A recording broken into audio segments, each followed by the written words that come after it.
Bien, bienvenue à chacun. Donc c'est le satsang 4 du 30 octobre 2018.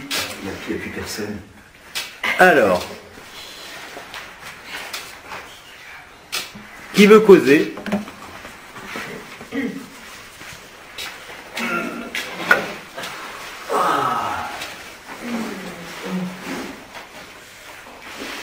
Est-ce que je me lance? Vas-y, Michel. Un petit témoignage. Vas-y. Attends, attends, on n'a pas les micros. On a oublié les micros, 2 secondes. Oh, le fat, le fil.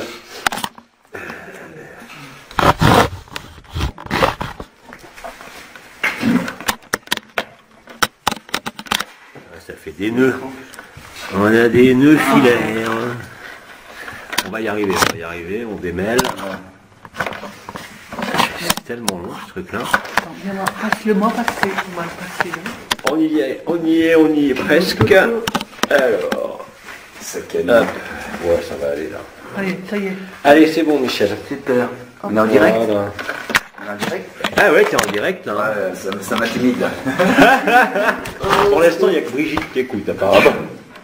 Je suis pas sur ma page, donc là, le temps qu'il trouve, vas-y.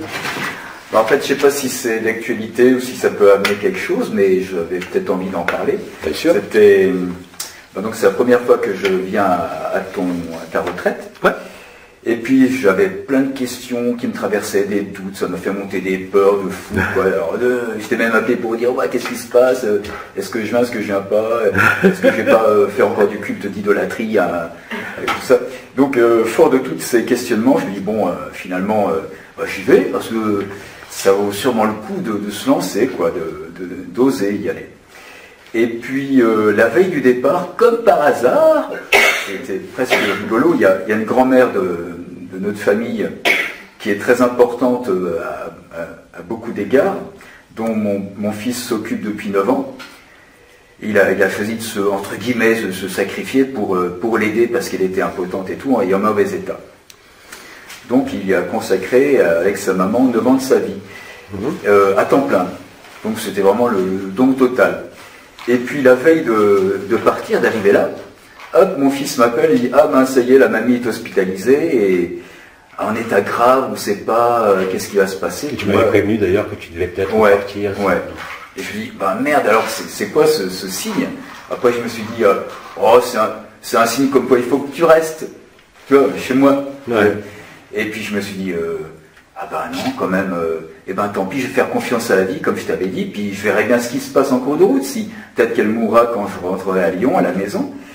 Et puis finalement mon fils m'appelle dimanche, non il m'envoie un message parce qu'on capte mal ici, et j'apprends que la grand-mère finalement est partie dimanche en matinée. Et je me suis dit c'est quand même énorme quoi ce truc là, dire comme synchronicité, comme signe, je pense que c'est un signe comme quoi il faut rester. Puis quand je suis là au plus fort de la lumière, puis il y a des tas de trucs de fous qui se passent, et hop, la grand-mère qu'on pensait qui allait quitter cette belle planète il y a quelques années, elle décide de partir au moment où je suis là. La synchronicité, c'était tellement énorme, quoi.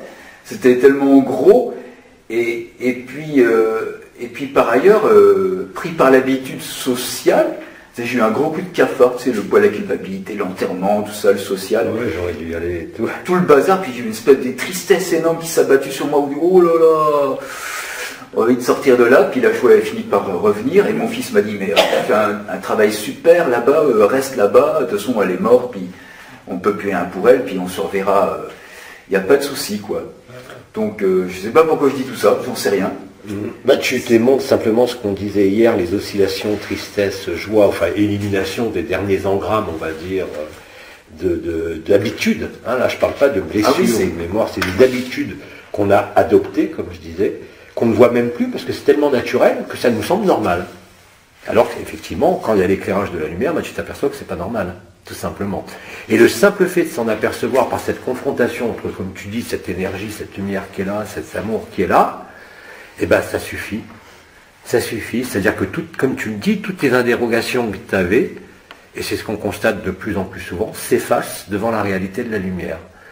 Et ça ne veut pas dire que les questions te sont ôtées de la tête, c'est qu'il y a réellement une alchimie qui se fait à l'intérieur de toi et qui permet d'éliminer avec plus de facilité, même s'il y a parfois une intensité de tristesse ou il y a une culpabilité qui peut revenir. Hein, vous avez par exemple Eliane là, qui est partie parce qu'elle a revécu un truc que moi je connais parce qu'on a vécu ensemble il y a des années, qui n'est pas grave. Hein, même avec Jean-Michel, on sait que c'est pas grave. Mais c'est des choses, si tu veux, qui éclatent à la figure en ce moment. C'est-à-dire que les prises de conscience qu'il y a, c'est un éclatement. Mais c'est un éclatement qui n'est pas douloureux, même s'il y a une tristesse qu'il faut traverser ou une émotion qui remonte. Parce que tout de suite, et là, avant je disais derrière, il y a la loi, je peux même pas dire qu'elle est derrière, elle est là en suspens, et elle attend que ton oui. Et c'est ce que tu as vécu. Tu vois. Donc à ce moment-là, qu'est-ce que tu vas constater? Là, bon, bien sûr, tu baignes dans une atmosphère, hein, on ne peut pas l'ignorer, mais tu constateras très vite qu'après ces habitudes, d'ailleurs ça fait bizarre, parce que quand ce genre d'habitude disparaît, tu te trouves comme un con, parce que tu as l'impression qu'il manque quelque chose par rapport à la personne, c'est évident. Mais ça passe très vite ça. Après, il y a une telle joie, une telle facilité, je dirais, qui est là, que, bon, il n'y a plus de problème. Mais effectivement, il faut le voir. Quand je dis il faut traverser, il faut voir, c'est des choses auxquelles il faut acquiescer comme faisant partie de la personne, même sur le plan uniquement stratégie d'adaptation à la vie, et plus du tout comme une blessure avec l'élément, le mythe fondateur, l'origine, la cause, parce que là, la seule cause, c'est la personne. On va beaucoup plus loin. La cause de la souffrance, c'est effectivement le rêve, ce que j'ai appelé le rêve d'individualité, c'est-à-dire de se croire un individu séparé. On l'est effectivement, en plus, hein, dans le monde ordinaire, et depuis tellement longtemps, que cette séparation est une vue de l'esprit. C'est tout ce qu'on a mené en mai-juin, si tu veux, et qui permet de vivre les soins qu'on fait maintenant, le fait d'être de plus en plus relié, réellement relié. Alors le mot relié est un peu gênant parce qu'il y a le mot lien dedans. Donc c'est pour ça, hier je trouvais le mot, est-ce que c'est reliance? Non, j'ai préféré l'appeler résonance, et d'ailleurs ça colle très bien par rapport à ce que j'ai vu hier dans certains soins. C'est-à-dire que là, il y a cette espèce de lumière qui est là spontanément dès l'instant où tu disparais. Dès que tu es dans l'ici et maintenant et l'instant présent, quel que soit le bagage de souffrance ou d'habitude qui peut être là, et cette résonance, elle crée ce que j'ai appelé le champ morphogénétique du temps zéro. C'est l'information du temps zéro que l'autre ne peut que reconnaître, quel que soit son état maintenant. Ce n'est pas le cas avant, hein, ce que je te dis c'est tout récent. Hein. Donc il y a effectivement une possibilité qui va devenir de plus en plus évidente pour tout le monde, en particulier dans le monde des thérapeutes, c'est ce que je te disais, c'est-à-dire que tout devient automatique, même pour les thérapeutes. C'est-à-dire que la technique est transcendée, ou l'apprentissage qui a été vécu dans ce que vous utilisez, hein, n'a plus lieu d'être. C'est-à-dire que ça ne veut pas dire qu'il est inutile, il va servir à un moment donné. Mais vous avez mis la spontanéité devant, l'accueil devant, de l'autre, de vous, au-delà de la personne. Et c'est cette disponibilité à l'instant présent qui crée l'accueil, c'est cette disponibilité à l'instant présent qui met fin au mythe, ce qu'on appelle le mythe d'immortalité, mais aussi au moi-peau, selon ce que définissait Anzieux, c'est-à-dire que ça met réellement fin à cette notion de barrière imperméable, sauf pour ceux qui sentent l'énergie, qui constitue ce qu'on appelle le sens d'être une personne.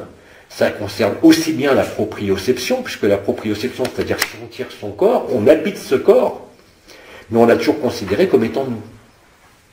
Or, ce corps, comme on l'a dit, ce n'est qu'un véhicule, un intermédiaire, comme l'âme est un intermédiaire entre le corps et l'esprit, et n'est pas du tout quelque chose d'éternel. Hein. Ça, on le sait tous, mais l'ego, au sens, on sait très bien que les noyaux de l'individualité apparente sont dans sont pas dans le cortex, elles sont dans le cerveau reptilien, c'est-à-dire au niveau des centres de l'identité.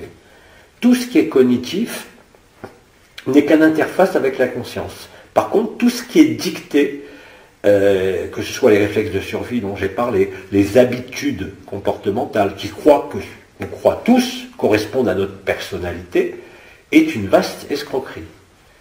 On ne pouvait pas le voir avant, sauf chez certains êtres qui transcendaient tout ça. Aujourd'hui, c'est visible, je l'ai dit, comme le nez au milieu de la figure. C'est-à-dire que vous vous trouvez tous, sans exception, hein, tout le monde, on se trouve éclairé violemment.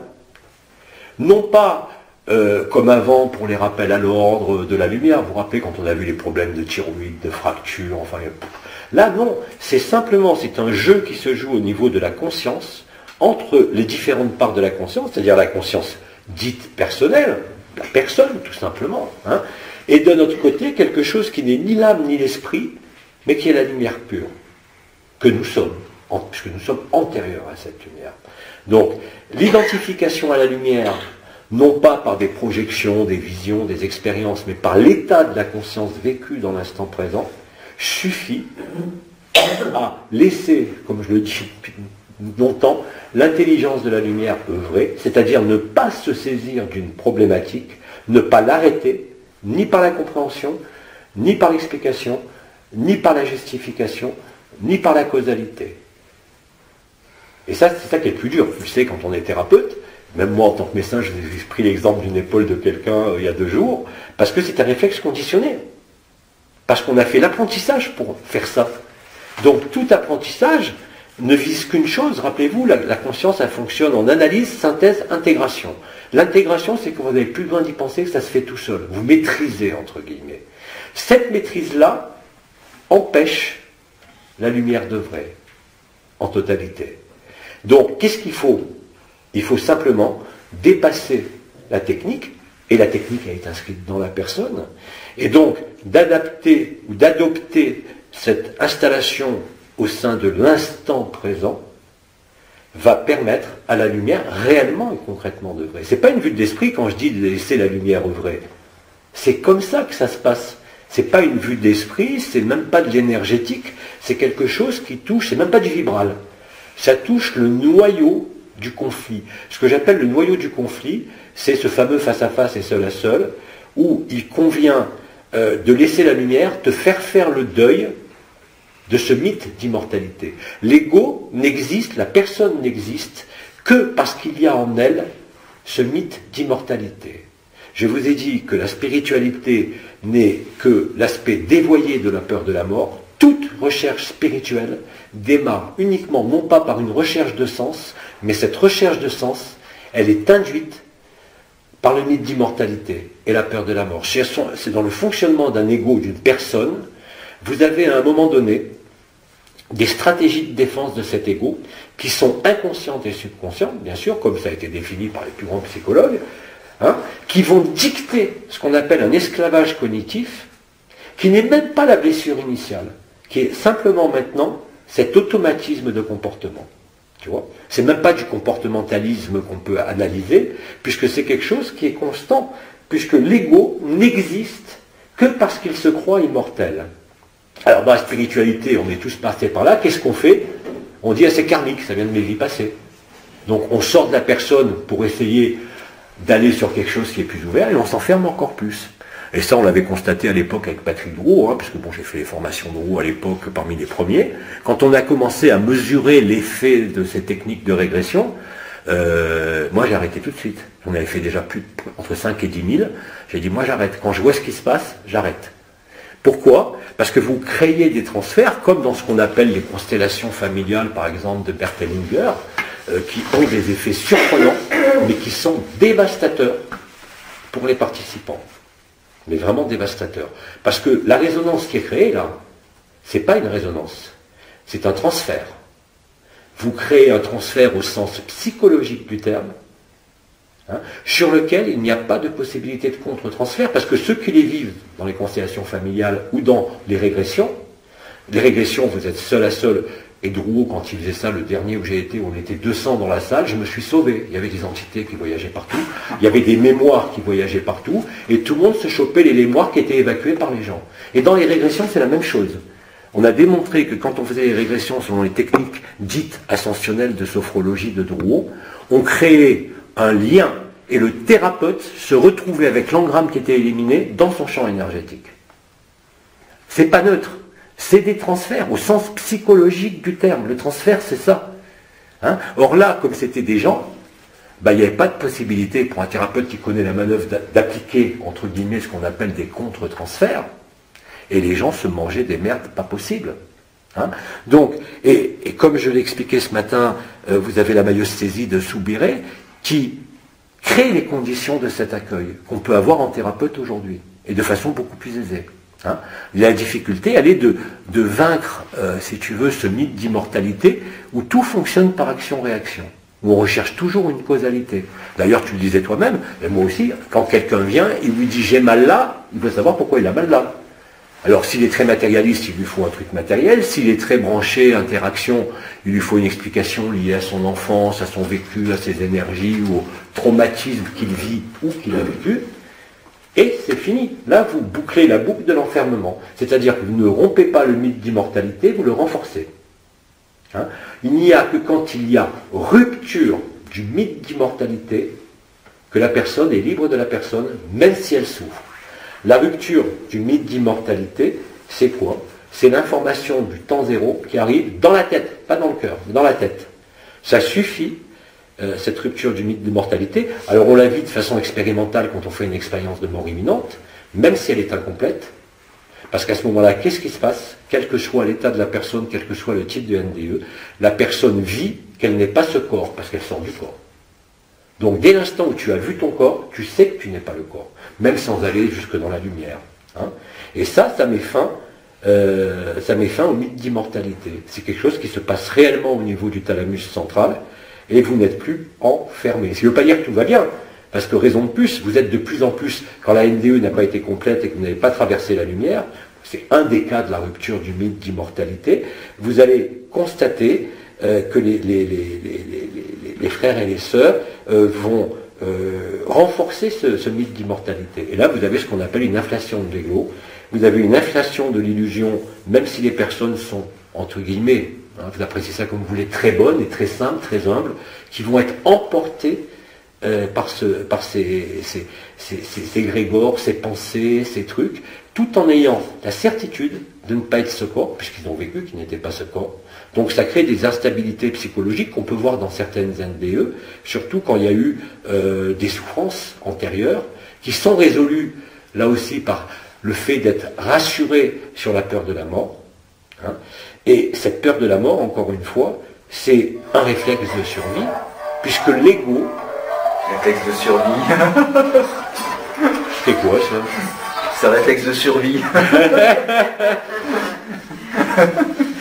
Ce réflexe de survie, qu'on nomme le mythe d'immortalité, l'ego ne peut exister sur un plan à la fois neurothéologique, c'est-à-dire neuroéthologique, comportemental, et sur un plan psychologique. L'ego ne peut se considérer que comme immortel. C'est-à-dire qu'il fait l'impasse sur la mort. Faisant l'impasse sur la mort, on peut dire de manière sûre et certaine que la peur de la mort est présente chez chaque individu. Soit on s'y soumet, là aussi, soit on s'y oppose. Comment vous y opposez à la peur de la mort? Et de manière totalement subconsciente. Vous allez essayer de réussir dans la vie, vous allez essayer d'acquérir, soit une profession, soit des biens, soit ceci, soit cela, quelque chose qui va, même si vous ne l'avouez pas, vous sécuriser. Ça peut être notre être humain, les parents, le mari, la femme, et là, on tombe sur des schémas de dépendance qui sont logiques. La rupture du mythe d'immortalité, bien sûr, on peut la déclencher, je vous l'avais dit, avec des antéogènes, la DMT, la MDMA, la salvinorine, la salvia divinorum, mais c'est artificiel. Tout le travail qui s'est fait par la lumière, par notre montée vibratoire qui a eu lieu pour certains depuis 20 ans, a été de s'approcher de ce point de rupture, parce que c'est un point de rupture, hein, comme les gens qui ont fait une NDE. Alors on aime bien les mots forts et les mots qui changent. Maintenant on appelle plus ça une rupture, on appelle ça une disrupture. C'est un changement de paradigme complet dans la vision qu'on a de la vie. Hein. Il faut savoir que pour l'équilibre de la personne, et là je me réfère aux travaux du neuropsychiatre américain Robert Cloninger, qui a mis au point la carte psychobiologique de la personnalité, où on s'est aperçu que la personnalité est constituée d'un certain nombre de choses. Dans ces choses, il y a avant toute chose ce qu'on appelle les comportements primaires. Les comportements primaires de l'individu sont au nombre de 3, chez tout le monde. Ça, c'est issu des travaux de MacLean. Alors, je joue les universitaires, je donne mes références. les travaux de McLean qui ont démontré que les 3 cerveaux, le néocortex, alors même maintenant si on sait que c'est faux, de même que la dichotomie cerveau gauche, cerveau droit, cerveau de l'intuition, cerveau de la raison, qu'on trimballe depuis 50 ans, n'existe pas. C'est du pipeau intégral. La conscience est un maillage au niveau néocortical. La conscience ne s'appuie pas sur les neurones, mais elle s'appuie sur les astrocytes et les cellules gliales. Le cerveau n'est rien d'autre que des circuits, le néocortex, que des circuits de régulation, c'est tout. La conscience n'est pas logée ni dans le siège de l'identité, le thalamus, et encore moins dans l'épiphyse, comme les spirituels le disent, le 3e œil ou le 7e chakra. C'est uniquement une interface. C'est une interface comme le disque dur et le système d'exploitation d'un ordinateur. Si on veut prendre l'analogie, la meilleure analogie, c'est l'informatique. Donc, la seule différence, c'est que dans les systèmes de programmation des systèmes d'exploitation, en particulier dans les systèmes qu'on appelle Windows, c'est des couches, un noyau, avec des couches surajoutées. Et on rajoute des couches. Et c'est toujours la couche effleurante qui est la plus apparente et la plus efficace. Mais on ne connaît plus rien des couches successives qui ont été déposées depuis l'existence de Windows. D'accord? On n'a plus le source code, comme on dit. Or, le cerveau humain, on ne peut pas faire comme sur un ordinateur, effacer le disque dur. C'est impossible. Parce que s'il y a plus de système d'exploitation, vous êtes mort. C'est aussi simple que ça.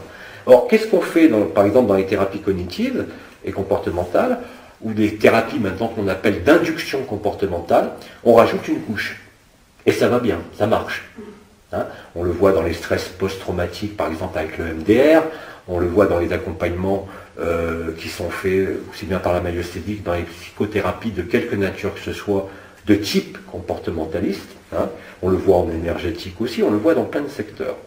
La seule rupture du mythe d'immortalité, c'est-à-dire de dépassement de l'ego, c'est effectivement le moment où il y a cette disrupture. Ce n'est pas une ouverture à la lumière. C'est pas quelque chose qui est lié à l'intuition ou aux perceptions liées à un niveau médiumnique supérieur.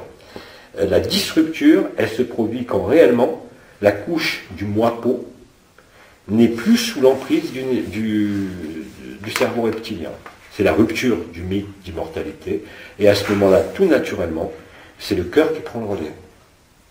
Et ce ne sont plus la domination par le cerveau reptilien. Et ça se traduit, je vous l'ai expliqué, au niveau des noyaux profonds et de la dictature du cerveau reptilien sur le néocortex, parce qu'on est tous sûrs que, je vous l'avais dit, quand on décide quelque chose, on croit que c'est nous qui décidons, mais nous ne décidons jamais. Et c'est encore plus complexe que ça, parce qu'on a tous des bactéries dans le ventre. Alors maintenant, on commence à connaître les probiotes, on sait l'importance du ventre, on l'appelle d'ailleurs même le 4e cerveau, mais ça va beaucoup plus loin que ça, puisque ce sont vos bactéries, nos propres bactéries qu'on a dans le ventre, qui sécrètent des neuromédiateurs et qui vont dicter votre comportement. Et vous croyez que c'est vous. C'est merveilleux, hein? Ben non, c'est pas vous. Une question par rapport, tu viens de dire qu'il n'y a plus de différence entre le cerveau droit et le cerveau gauche, enfin, sommairement. Sur le plan sensitivo-moteur, oui. Bon. Et alors, qu'en est-il des sifflements d'oreilles à droite et à gauche? Est-ce que finalement c'est la même chose? Non, au niveau de ce que tu appelles les sifflements d'oreilles non pathologiques, on ne parle pas de médecine, ce qu'on appelle les différents sons qui peuvent être entendus dans les oreilles, traditionnellement, l'oreille gauche, qu'on soit gaucher ou droitier, c'est le canal marial. C'était avant ce qu'on appelait l'antakarana, c'est-à-dire la corde d'argent, le reflet de la corde d'argent qui est là, c'est le canal de communication. Du côté droit, c'était la relation à l'esprit. C'était la corde d'or et non pas la corde d'argent. Les choses ont un peu changé puisque le canal marial est venu à gauche, et pour les gens qui ont la perception des entités, non pas visuelle, mais qui les ressentent quand elles approchent d'elles, une entité, quelle qu'elle soit, qu'on soit gaucher ou droitier, elle approche toujours au niveau géographique de votre conscience, au niveau de la perception. Et il y a 2 cas de figure. Même, non, il y en a plus que ça, mais enfin, il y en a 2 principaux. Soit l'entité, ou la présence, ou l'archétype, ou l'énergie, elle arrive en haut et à gauche, c'est une entité de lumière. Un désincarné, parce que j'ai fait des passages d'âme, j'ai accompagné des gens qui partaient de l'autre côté, il y a fort longtemps, un désincarné, même s'il n'est pas attaché à la Terre, il se manifeste toujours à droite. Hein. J'ai eu suffisamment de preuves avec des gens qui étaient en train de mourir dans le coma, qui venaient de raconter des choses sur des gens que je connaissais, que je ne pouvais pas connaître, sur l'enfance, sur des souvenirs. Donc ça, c'est bien réel. Donc retenez ça, c'est formel. Pour ça, ça me fait marrer à l'époque, parce que maintenant c'est différent, les entités, je ne sens plus là, elles sont toutes à l'intérieur de moi.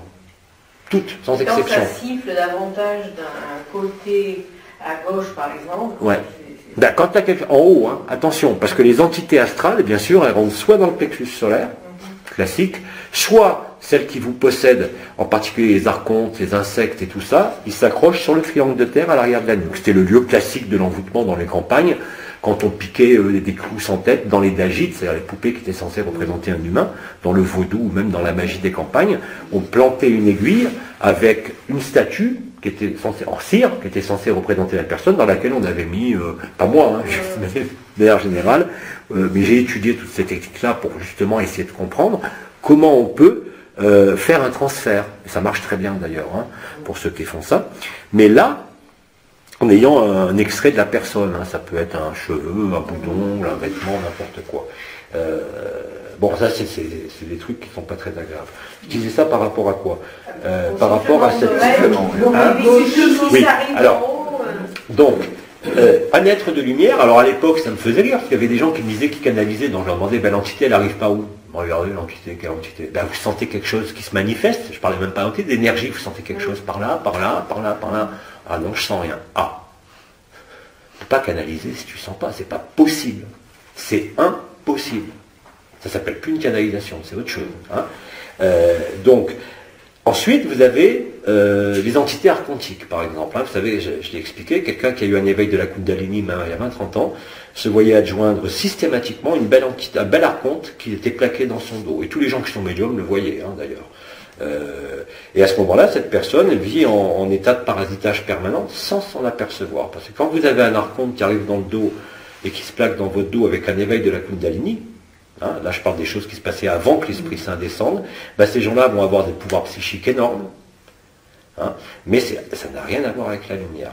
Ensuite, vous avez des entités qui arrivent, et ça, on l'a tous connu plus ou moins dans notre vie, qui sont, moi, ce que j'appelle des entités pas totalement conscientes, qu'on appelle des larves astrales, qui sont que la résultante des pensées des humains, des larves, je veux, hein, terminologie ésotérique.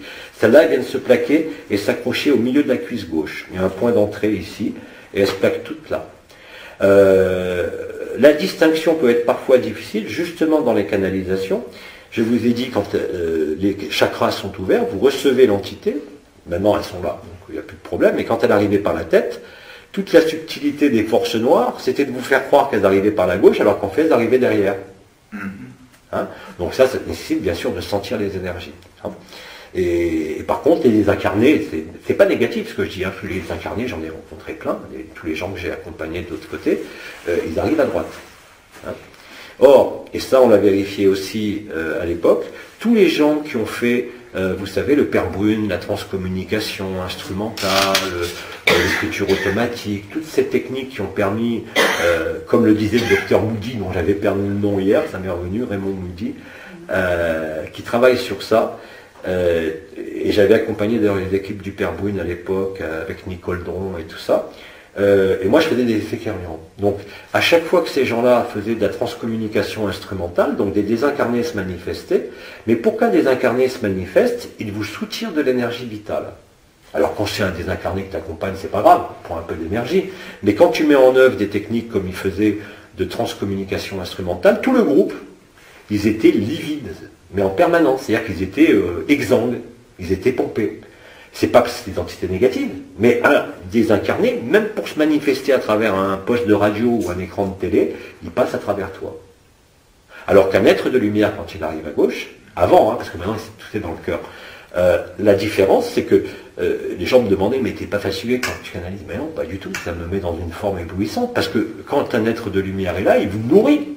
Il ne nourrit pas que la salle, vous êtes nourri, vous êtes aux premières loges. Tu vois? Et il n'y a pas photo. C'est-à-dire dans un cas, tu es pompé, dans l'autre cas, tu es regonflé. Hein, et puis surtout le sentiment de paix, de vacuité que tu ressens. Tu vois. Donc la différence, elle est très facile à faire. Alors maintenant, c'est un petit peu, effectivement, différent, puisqu'on a tout en nous, au milieu de la poitrine. Le canal marial, par où je recevais les entités, a fusionné avec le chakra de l'esprit, avec le chakra du cœur, avec le triangle de la nouvelle Eucharistie, et avec la couronne ascensionnelle. Hein. Donc là, il n'y a plus de différence. Néanmoins, effectivement, quand je suis en cana, même avec Abba, je m'amuse maintenant, je dis tiens, je pense à Michael. D'emblée, je ressens l'archétype du canal marial qui revient. Pourtant, il naît d'ici. Et pourtant, je ressens l'aspect extérieur de l'archange Michael avec sa signature vibrale parfaite. Tu vois? Et d'ailleurs, même en canalisation d'Abba, vous l'avez vu, je vous le disais à Essaouira, là, tiens, je vais prendre la coloration Uriel. Et ça s'active, je sens, tac, tac, tac, tac, tac, tac. Et c'est Uriel qui parle. Non, c'est Abba, mais comme Uriel est dans Abba, comme en chacun de vous, j'ai la signature énergétique, vibrale et lumineuse de l'entité qui est en moi, que j'ai appelé, qu'on a appelé l'archange Michael.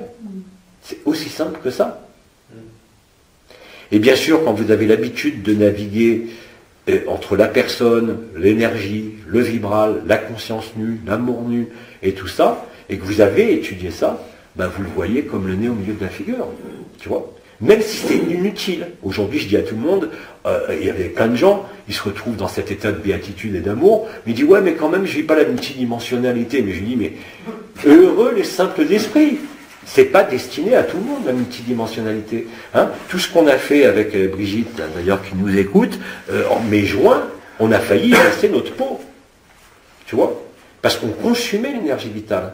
On augmentait dans le corps d'éternité ou en conscience nue le niveau de lumière, mais c'est exactement ce qui est en train de se passer. Maintenant, la lumière blanche, elle va nous consumer. C'est fait pour ça. Elle va nous Consumer. Consumer. Le grille planète, ce qu'on appelle.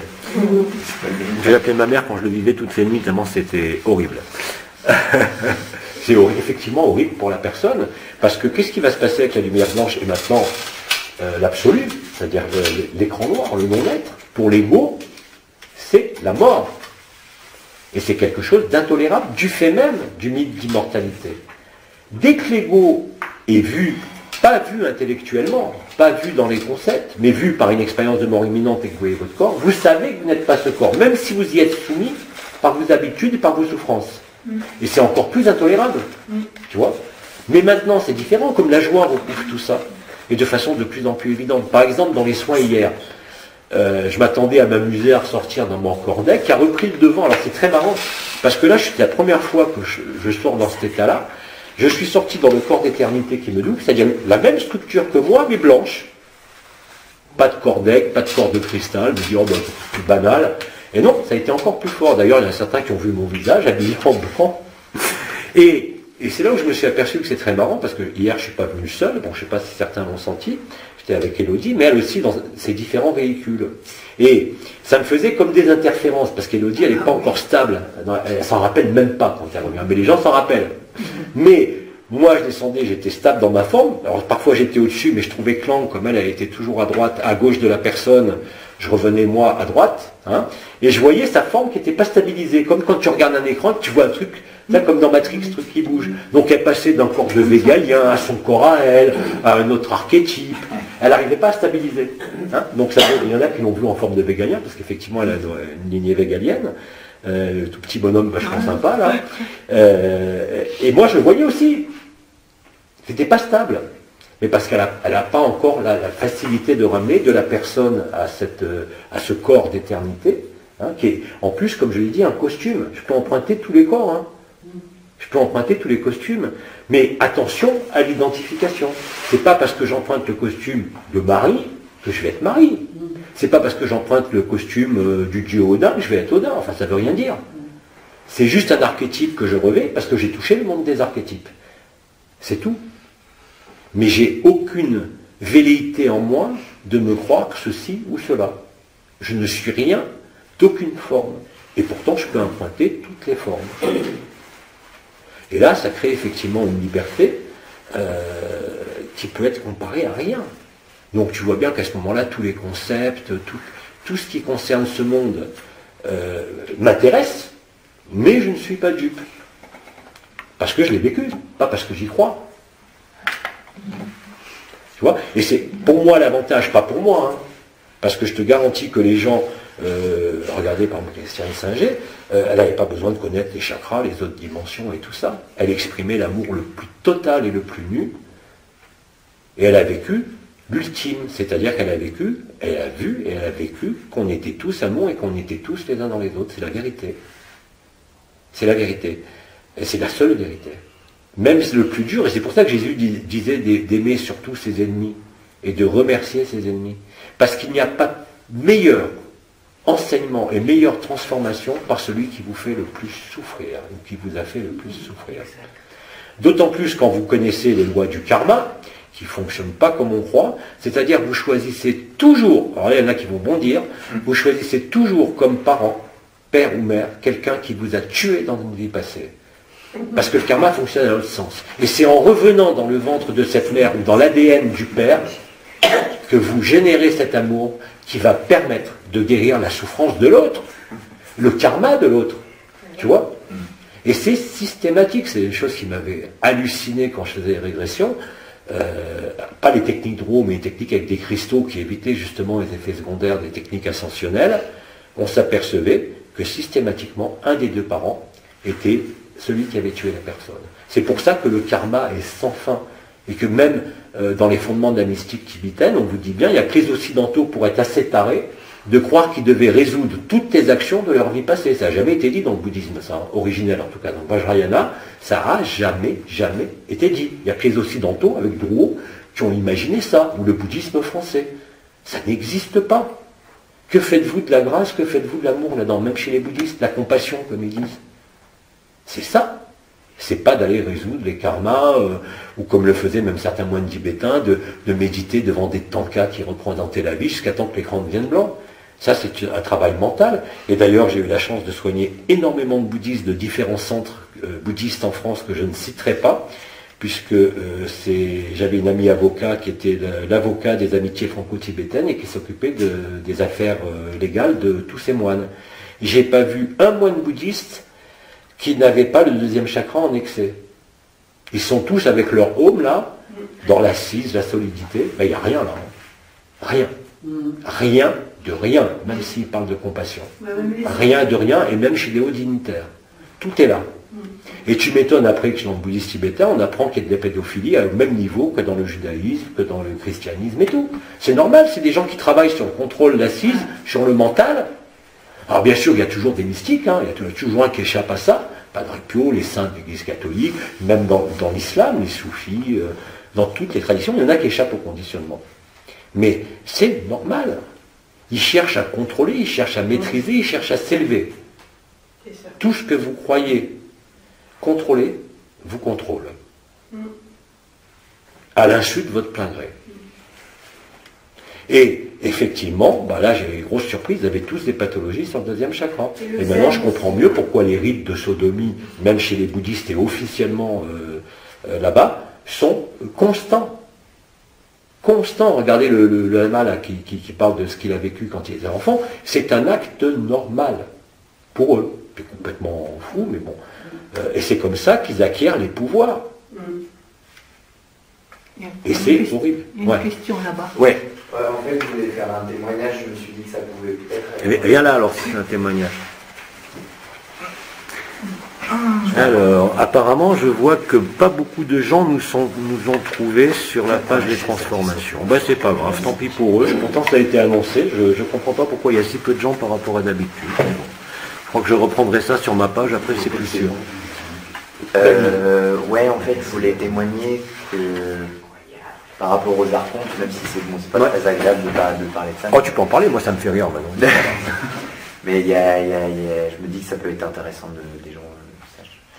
Il y a 2 ans, j'ai vécu j'ai vu dans mon cocon en fait un archonte comme tu le décris. Et donc j'ai vécu la libération de ça au niveau du. Alors moi ce qui a été perçu c'est qu'il y avait un doigt. Au niveau du 3e œil et la libération s'est faite au niveau du plexus solaire qui a fait comme un vortex qui est parti vers l'intérieur. Et bon, voilà, ça a été un peu dur et puis ça m'arrive d'avoir des sortes de peurs parfois que du coup que ça soit pas totalement parti, soit que ça pourrait revenir parce que ça m'a laissé une grosse culpabilité de voir ça. Donc, Voilà. Alors, les archontes, une fois qu'il est parti, une fois qu'il est identifié, ça suffit pour le faire partir. D'accord. Même si c'est pas immédiat, tu peux peut-être souffrir de rémanence, parce qu'ils se nourrissent de la souffrance. Or, quelqu'un qui est dans la souffrance et qui a ouvert les énergies, pour une raison X ou Y, bah, il est plus susceptible effectivement d'accueillir un archonte. Mais il ne faut pas en avoir peur, il faut en rire. C'est vraiment risible. C'est-à-dire qu'il ne fait que répondre à la loi d'attraction, peur, nourriture, miam miam. Tu vois? Donc ça fait un cercle vicieux, effectivement. Mais l'éclairage de la lumière est tel, aujourd'hui, que l'archonte, tes archontes ou tes rémanences d'archonte, tu les bouffes. Bah là, même ce qui a clairement été vécu, c'est qu'il y a le lion qui a été vu. J'ai eu l'impression d'avoir une tête de lion. J'ai l'impression qu'il y avait le lion que c'était probablement mon origine, ou je sais pas. À ce moment-là, c'était le corps de lumière, quoi, qui l'a comme jarté, quoi, complètement combattu pour qu'il s'en aille de mes chakras, quoi. Voilà. Bah écoute, oui, alors, bien évidemment, c'est très difficile pour les gens qui ont souffert de ces archontes, parce qu'ils les ont vécus, ils les ont vus, hein. On en a connu ça aussi parmi nos anciens. Il y a toujours la peur, parce qu'ils instillent la peur. Oui, parce qu'il y a une espèce de puissance. Je me rappelle qu'il disait quelque chose, en fait, avant de partir, duquel je devais m'abandonner totalement, mais il y avait cette méchanceté, quoi, qui disait... Alors moi, je vais vous donner un exemple. Tu vas voir, tu vois, quelque chose je vais te parler pas des archontes, mais je vais te parler de ce qu'on appelle les dracos. Hein, les dragons, mais pas les dragons qu'on a en éléments ici, mais les peuples dracos, qui ne sont pas impliqués dans l'enfermement. Il y en a un.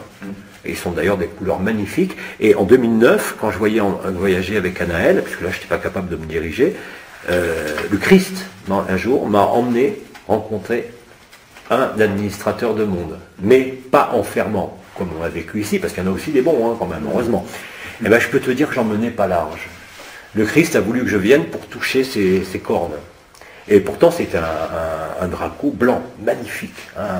Comment on les appelle, les grands blancs, enfin, je ne sais plus, il y a un nom qu'avait trouvé le mec qui a écrit là sur le testament de la Vierge et tout, j'ai oublié son nom.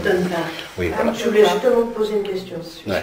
Et donc, si tu veux, le Christ m'a emmené, mais moi, tu t'imagines, tu arrives dans ton corps d'éternité standard, blanc, là, comme je vis hier, tu n'as même pas l'accès à ta lignée, ton origine ou un autre costume, tu arrives dans ton costume primaire d'ici, de corps d'éternité, et puis tu es pourtant avec le Christ, donc tu te sens bien, tu vois, et puis tu t'amènes à un truc, putain, tu arrives devant, tu sens une énergie qui est tellement puissante, qui n'est pas négative, mais non, elle est tellement forte que ça en devient presque gênant, tu vois, donc il y a une puissance réelle, et en plus quand il m'a fait approcher ma main des cornes, c'est que en l'étude des os du crâne, vous avez ce qu'on appelle les cornes de l'intelligence qui sont là, et l'endroit où naissent les cornes aussi bien des dracos que des archontes qui sont là.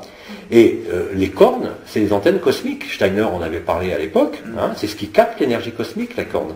Donc ils ont un matériel qui correspond d'ailleurs à ce qu'on appelle le cerveau paralimbique, qui est là.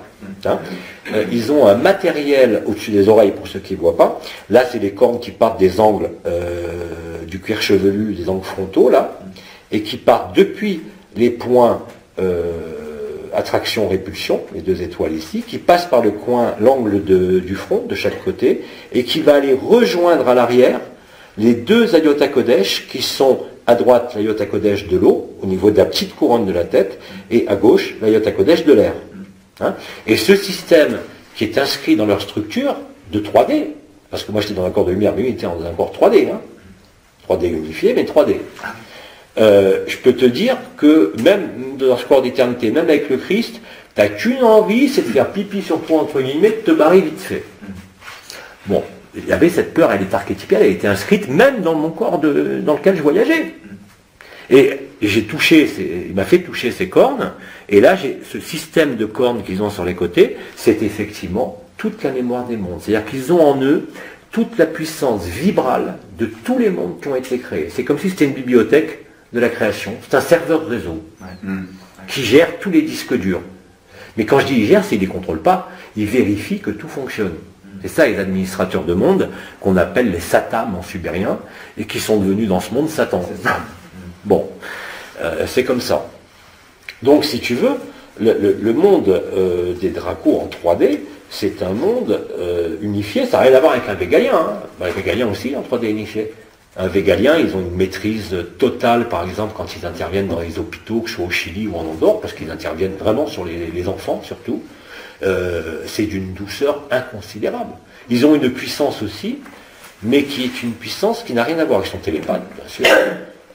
Mais ils n'ont pas cette puissance brute qu'ont les Dracos et les archontes, même rédemptés ou même non enfermants.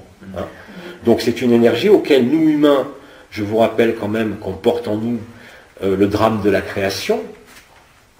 C'est quoi le drame de la création? C'est pas le bien et le mal. Le drame de la création, c'est l'archétype Marie avec l'archétype Lucifer. Hein? Donc cet archétype-là, on le porte en nous, c'est la blessure initiale de la séparation du masculin et du féminin, après laquelle on court toute notre vie, par le sexe, par l'affection, par les relations, à tous les niveaux. Parce qu'on est incomplet. On est incomplet, pas parce qu'on est homme ou femme, mais parce que le féminin sacré a été violé, et qu'on porte tous cet aspect féminin en nous. Plus ou moins saillant, plus ou moins apparent. Hein. Et quand la co-création consciente a commencé à se manifester, il y a eu un espace de résolution qui s'est ouvert, parce que les hommes et les femmes récupéraient leur féminin sacré. Hein. Et dans le féminin sacré, pour un homme, développe cet aspect de féminité, qui est là, n'est pas des trucs sexuels ou folles, entre guillemets, c'est simplement, qu'est-ce qui est le féminin sacré? C'est l'accueil. Ce qui accueille, c'est le féminin, qu'on le veuille ou pas, c'est pas l'homme. Hein. Il n'y a que des créatrices, il n'y a pas de créateurs. Ça, c'est une inversion patriarcale. D'ailleurs, le Christ n'a pas parlé de créateur, il a disait mon père. Son père au sens filiation. D'accord? Et on porte tous en nous l'ADN de Marie, même si on n'a pas de lignée syrienne, parce qu'on est constitué du sang de la terre, des matériaux qui sont là, et que la terre a été créée par Marie, en totalité, par les maîtres généticiennes de Sirius. Donc on porte en nous le drame de la création. Ce drame n'est pas une chute, contrairement à ce que nous racontent les conneries bibliques, hein, c'est une amputation. On nous a amputés par l'enfermement de ce féminin sacré, qui s'est redéployé à travers la co-création consciente, et qui se redéploie maintenant par la magnificence de l'accueil, c'est-à-dire de cette capacité d'être dans ce féminin sacré, c'est-à-dire d'accueillir toute la création en soi, comme Marie a été obligée de le faire, et comme les autres mères généticiennes aussi. Mais rappelez-vous que ce qu'on découvre maintenant, c'est qu'on a tous été cela. C'est-à-dire qu'on a tous en nous l'histoire du monde, comme les Dracos. Simplement, elle n'a pas été révélée parce qu'il y avait l'amputation de ce féminin sacré qui voilait non pas seulement les mémoires, mais qui mettait fin au mythe de la création, comme l'ont dit Nisargadatta et tous ceux qui sont adeptes de l'Advaita Vedanta, ce monde est illusoire. Et pourtant, c'est notre seule réalité. D'accord? Et la création ne représente rien, comme le disait Nisargadatta de son vivant. Je était présent avant la création, je serai toujours là. Quand l'univers passera, quand la création passera, le je sera toujours là. Mais pas le je personnel. Alors je ne veux pas l'appeler le soi, parce que le soi va vous ramener soit une notion psychologique, donc définition psychologique, soit au spirituel, c'est-à-dire l'émerveillement du soi qui n'est que de l'orgueil spirituel. Hein, c'est l'auto-contemplation de la lumière qui vous empêche de devenir la lumière. Vous contemplez quelque chose qui vous subjugue, et là, c'est ce qu'on appelle l'ego spirituel. C'est le jeu dévié de la spiritualité. Je, J-E et J-E-U. Par contre, quand vous lâchez ça par l'intelligence de la lumière, par la co-création consciente, par les montées vibratoires jusqu'à un certain stade, comme on les a vécues depuis 30 ans pour certains, à ce moment-là, il devient plus facile de voir. Et là, comme disait Annel, je répète cette phrase que j'adore, il me disait, savoir n'est pas voir. Première étape. Après, tu vois. Il me disait, oui, mais voir n'est pas vivre. Au sens humain, hein, vivre au sens humain. Là, je parle d'accepter. Et d'ailleurs, ça nous a toujours été dit, l'ascension n'est pas une fuite. Et ça, je le savais avant même de vivre à D depuis tout jeune. Pourquoi c'est inscrit en moi depuis la naissance? Ça se passe à travers ce corps. Ça ne se passe pas quelque part dans l'astral ou quelque part dans une dimension, même si c'est notre origine stellaire. C'est pour ça que moi, mes juin, j'ai mis en garde beaucoup de gens par rapport à cette conscience nue, ou même à ces costumes qu'on empruntait, pour ne pas mourir, pour ne pas se consumer. Parce qu'effectivement, quand vous vivez la vérité à 100%, vous n'avez plus aucune raison de jouer le jeu du rêve de la création. C'est ce qu'ont dit tous les gens qui sont arrivés à ça. Et en particulier dans l'Advaita Vedanta, mais vous l'avez aussi dans le taoïsme, dans le tantrisme. Chose que vous n'avez absolument pas, même chez les saints, dans l'église catholique, ou même chez les soufis, c'est différent, parce que Rumi, lui, il a vraiment vécu l'absolu et de façon formelle. Hein. Mais ça, même les plus grands mystiques, et surtout à l'époque, collaient à leur modèle religieux, mais n'avaient pas dépassé le cadre des références de la religion. Hein. Donc ils ne pouvaient rien transmettre. Donc les gens les adoraient, ils leur faisaient vivre des miracles, comme le Padre Pio, mais jamais les gens n'ont vu la vérité. Et là, ça déclenchait quoi? Ce qu'on appelle l'idolâtrie. C'est-à-dire que vous projetez à l'extérieur, aussi bien au sens psychologique basique qu'au niveau psychologique, vous projetez à l'extérieur l'autorité. C'est-à-dire que vous remettez votre pouvoir à quelqu'un. Mais ça marche comme ça dans toute la société, hein. C'est pas que dans le domaine spirituel, ça marche en entreprise, ça marche à l'université, ça marche même dans un service où vous avez un chef de service qui va jouer les cheffaillons, parce que c'est inscrit dans l'humain. C'est le principe archontique. Et on est tous porteurs de ce principe archontique. Le diable, il est nulle part ailleurs qu'en nous. Même s'il a une représentation réelle, même s'il existe sur d'autres plans, il est avant tout en nous. Hein? Et résoudre cette équation, c'est pas par le bien qu'on y arrive, contrairement à ce que nous disent les religions, nous disent même le bouddhisme. Hein, chez les juifs, ça va être de faire teshuva, de donner, tu vois, les dons, d'étudier. Chez les bouddhistes, c'est la purification du karma, etc., etc. Hein. Tout ça, c'est un pipeau intégral. Ça ne met pas en cause l'existence de Bouddha, du Christ, de Mahomet, tout ça, bien au contraire. C'est simplement l'homme qui a tout transformé. Hein, parce qu'on était régi par ce principe de prédation et de compétition. On appelle ça le néolibéralisme, hein, la loi du marché, comme on dit, où il n'y a aucun espace de solutionnement, parce que dès que vous naissez, on vous met dans ce système de compétition. Ouais. Je voudrais revenir aux végaliens. Je pense, je suis un peu certaine. Je suis à peu près sûre que les végaliens, enfin en tout cas un, est venu faire des soins. Ah, il y en a beaucoup qui ont été soignés par lui, bien sûr. À plusieurs reprises, parce que c'est vrai que vraiment c'est quelque chose qui est net. Par 2 fois, j'étais couchée sur le dos et à un moment donné, la tête a tourné complètement sur la gauche, sans... Je ne sais pas pourquoi. Et en tous les cas, j'étais comme, si tu veux... Vas-y, continue. Ouais. Sans volonté, quoi. Ça s'est fait comme ça. Et puis, au bout d'un moment, la tête est revenue comme elle était auparavant. Et puis, ça s'est renouvelé quelques jours après. Il y a énormément de gens qui ont été soignés par les végaliens déjà depuis de nombreuses années. Alors, je ne sais pas ce qu'ils ont fait, mais dans tous les cas... Même en les voyant, parce que moi je les vois quand ils viennent pour soigner ou faire quelque chose, je ne comprends rien à ce qu'ils font.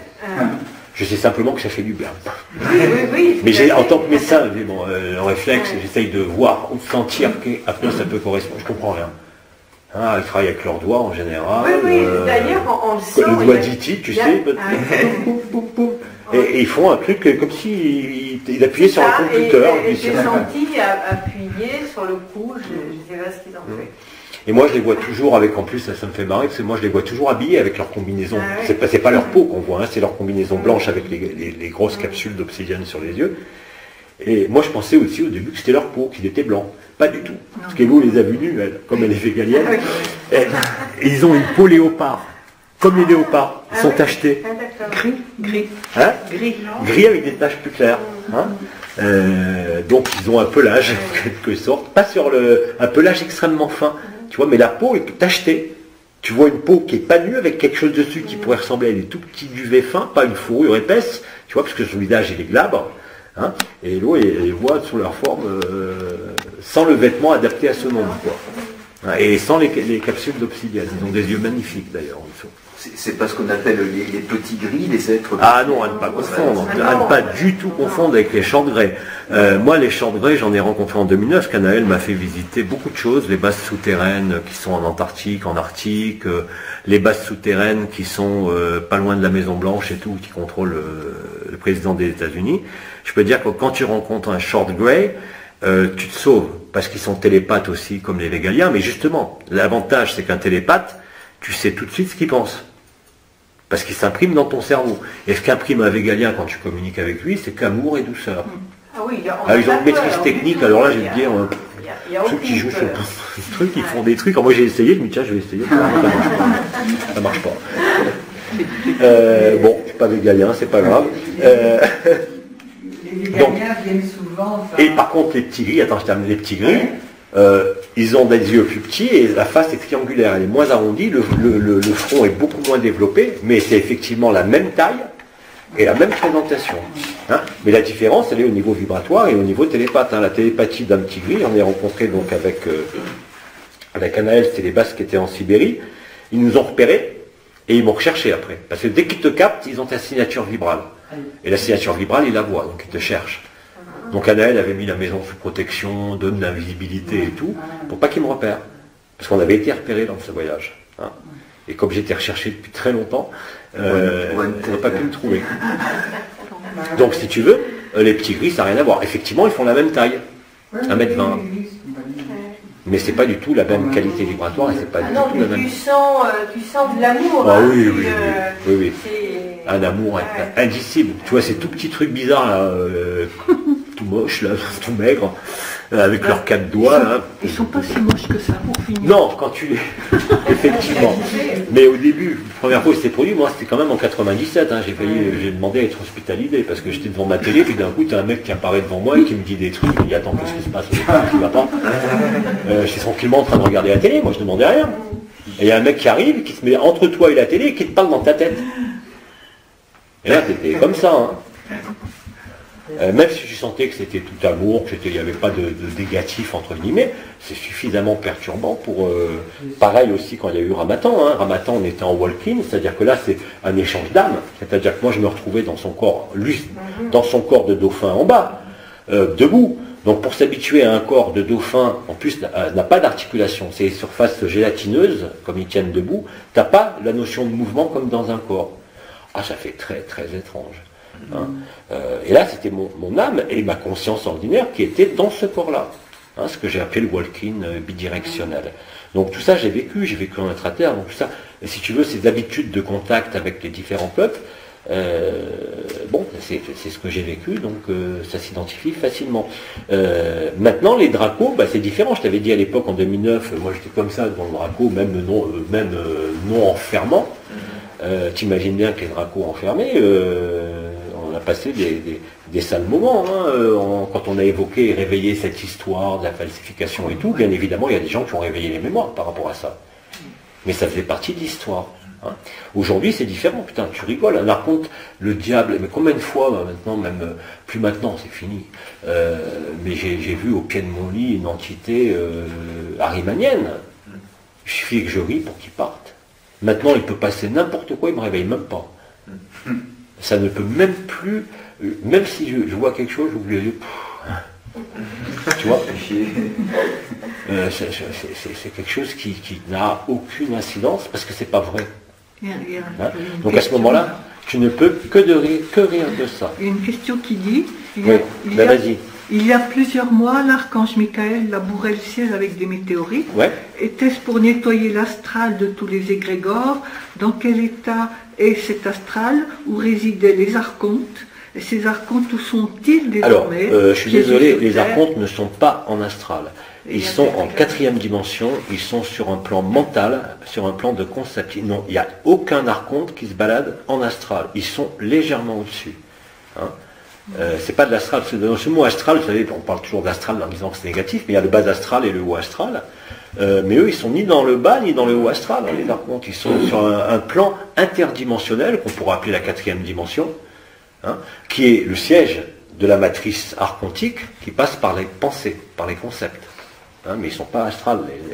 Alors la question... Oui, c'était où les archontes, où sont-ils désormais? Piégés sur Terre. Piégés dans le système solaire, oui. Ils peuvent plus et il y a des Débaoth aussi. Débaoth, il est sur Saturne, en stase. Mais il y en a encore qui se baladent, hein. Mais ceux-là, si tu veux, ils ne peuvent plus rien. Ils ne peuvent plus rien du tout. Donc, quand ils nous demandent l'état de l'astral, l'astral, si vous voulez, ça pourrait être la première couche isolante qu'on appelle la ionosphère. La même structure, vous avez le corps de chair de la planète, le corps éthérique, bien sûr, qui est éthérique, qu'on voit partout, qui est le plus proche de la Terre. Et après, vous avez le corps astral, le corps mental et le corps causal. Le corps astral, c'est la ionosphère. Le corps mental, c'est la magnétosphère. Et le corps causal qui nous enferme, hein, c'est l'héliosphère. C'est bien avant l'héliosphère qu'était la ceinture de Van Allen, celle qui renvoyait les images en miroir qu'on a détruit. Si tu veux, c'est pour ça que maintenant on arrive à des conceptions où la source, c'est Gaïa, où le soleil, c'est Gaïa. Et qu'il n'y a pas de distance. Et qu'en fait, c'est ici qu'a eu lieu la création. Et tout ça, vous avez, comment il s'appelle sur Facebook, Nicolas le Touareg. Alors bon, tout n'est pas vrai au niveau de la finalité, parce qu'ils sont encore dans les projections d'une nouvelle terre, d'un nouveau monde, mais c'est pas grave. Quand ils vivront leur extase et leur béatitude, ils seront plus du tout leurrés par les plans de la création, hein, quels qu'ils soient. L'important aujourd'hui, c'est le plus important, c'est d'installer cette joie ou cette béatitude ou cette paix, quel que soit ce que vous pensiez, quel que soit ce que vous viviez ou pas.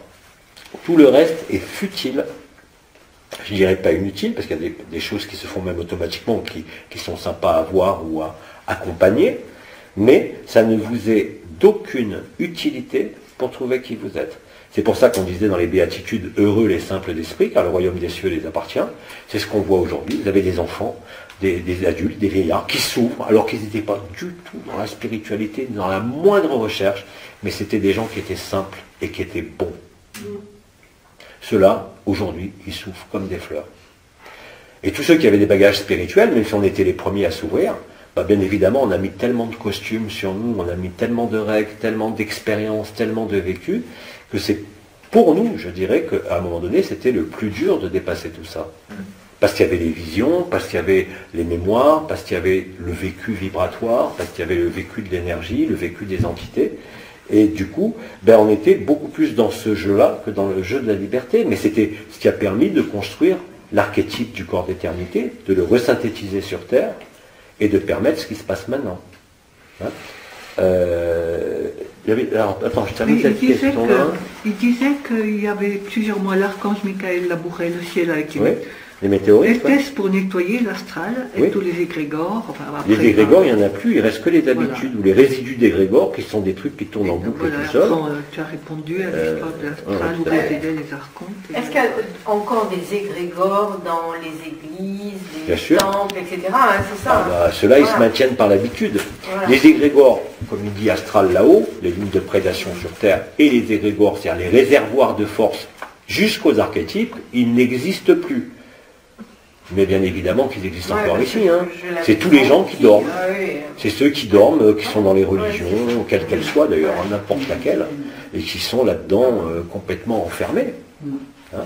C'est comme ça que ça fonctionne. Par habitude, simplement des gens qui ont pris ce qu'on appellerait au niveau spirituel un cadre de référence, par peur, culpabilité le plus souvent, et qui adoptent les règles de cette religion. Mais ça va très loin, c'est pas uniquement le fait d'aller à l'église, hein. C'est de penser qu'on a besoin d'un sauveur, c'est de penser... Oui, non, tout à fait.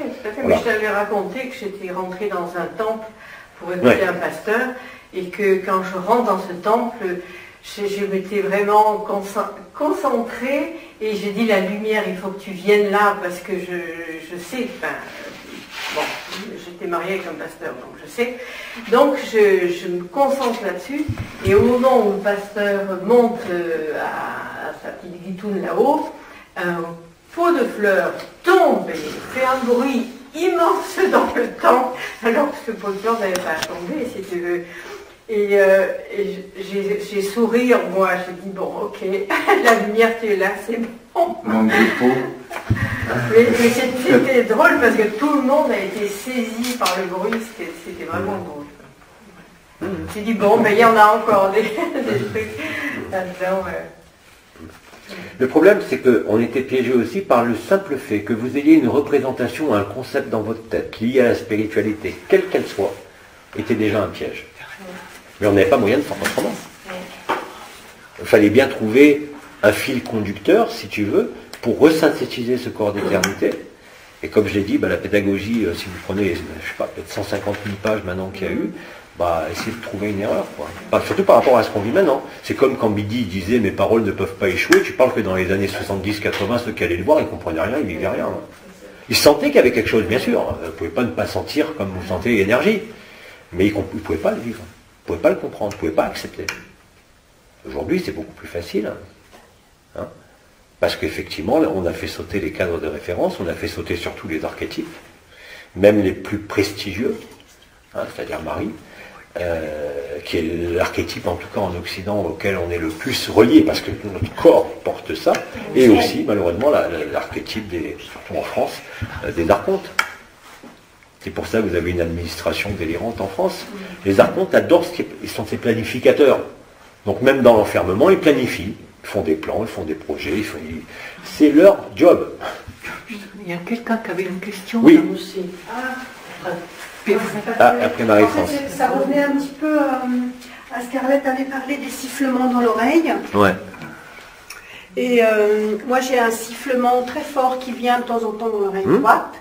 Et donc, d'après ce que tu as dit tout à l'heure, je veux savoir si c'est une entité. Non, si j'ai jamais dit ça. Ah.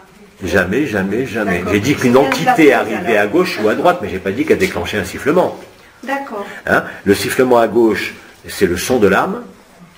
Le sifflement à droite, c'est le son de l'esprit. C'est inversé. Pourquoi à ce moment-là, à gauche, c'est l'âme. Donc on pourrait se dire, les entités de lumière, elles n'ont rien à voir avec l'âme, elles viennent par l'esprit. Il ne faut pas mélanger les deux référentiels. D'autant plus qu'il y a un croisement au niveau du cou, qui fait que tu sais très bien que le cerveau gauche correspond au côté droit et le cerveau droit correspond au côté gauche, au niveau moteur. Hein. Donc ce croisement des fibres cérébrales, qui existe au niveau du tronc cérébral, est un enfermement. Donc bien évidemment, dès que tu franchis la gauche, tout est retourné. Donc les êtres de lumière arrivent à gauche, mais c'est pas pour ça que tu peux faire une relation avec le sifflement d'oreille gauche ou d'oreille droite. Hein. Oui, mais ça, même quand il y a une entité qui arrive. Moi, par exemple, dans les soins hier, ou même quand je résonne, si tu veux, un archétype, ou on va dire la signature vibrale d'un archange qui est en moi, bien évidemment, je sens les sons, ils peuvent être à gauche ou à droite, ça n'a rien à voir. Ne corrélez pas le son avec la présence. Donc un grand sifflement dans l'oreille droite, ça correspond à quoi? Ça correspond à une montée vibratoire. D'accord. En ce moment, d'ailleurs, il y a des modulations très fortes dans les sons à partir de 17h, quel que soit le pays, jusqu'à tard le soir, avec des modulations très fortes qu'on peut entendre à gauche ou à droite. Au début, effectivement, à gauche, c'est le son de l'âme, à droite, c'est le son de l'esprit. Ouais. Mais ne mélange pas avec la localisation géographique des entités. Ah, d'accord. J'ai cru que c'est ce que tu disais tout à l'heure. C'est pour ça que j'ai bien fait de poser la question. Non, c'est deux choses différentes. D'accord. Ok. Marie-France. Merci. Alors moi, c'est une question de curiosité. Oui. On a parlé d'Anton Park, j'ai deux questions. Ouais. Quand tu fais tes voyages, quand tu vas rendre visite, quand tu rencontres un draco, et on nous parle des trous de verre. Les trous noirs et les trous de verre en physique. Ouais. Est-ce que tu passes par un trou de verre pour pouvoir accéder? Certainement à cette époque-là avec Anaël en 2009, oui. Parce que là, je sentais très très nettement, alors que je comprenais rien à ce que je voyais, je sentais très très nettement le décrochage qui se passait à chaque seuil dimensionnel. Ça faisait comme quand tu es en accélération, surtout, et ça se vivait, ça ébranlait toute la structure de corps d'éternité. Aujourd'hui, je ne peux pas dire ça, puisqu'aujourd'hui, tous les plans se mélangent, comme hier soir dans les soins.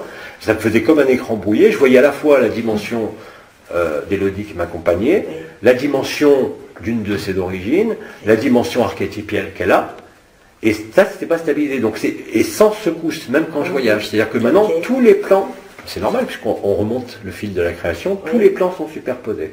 C'est pour ça d'ailleurs que même il y a déjà plusieurs années, vous avez des frères et des sœurs ici qui en regardant quelqu'un, voyaient apparaître un visage. Ou en fermant les yeux, voyez, pas un visage, pardon, un animal. Vous voyez, vous avez vu à ce moment-là, pour certains, vos propres lignées.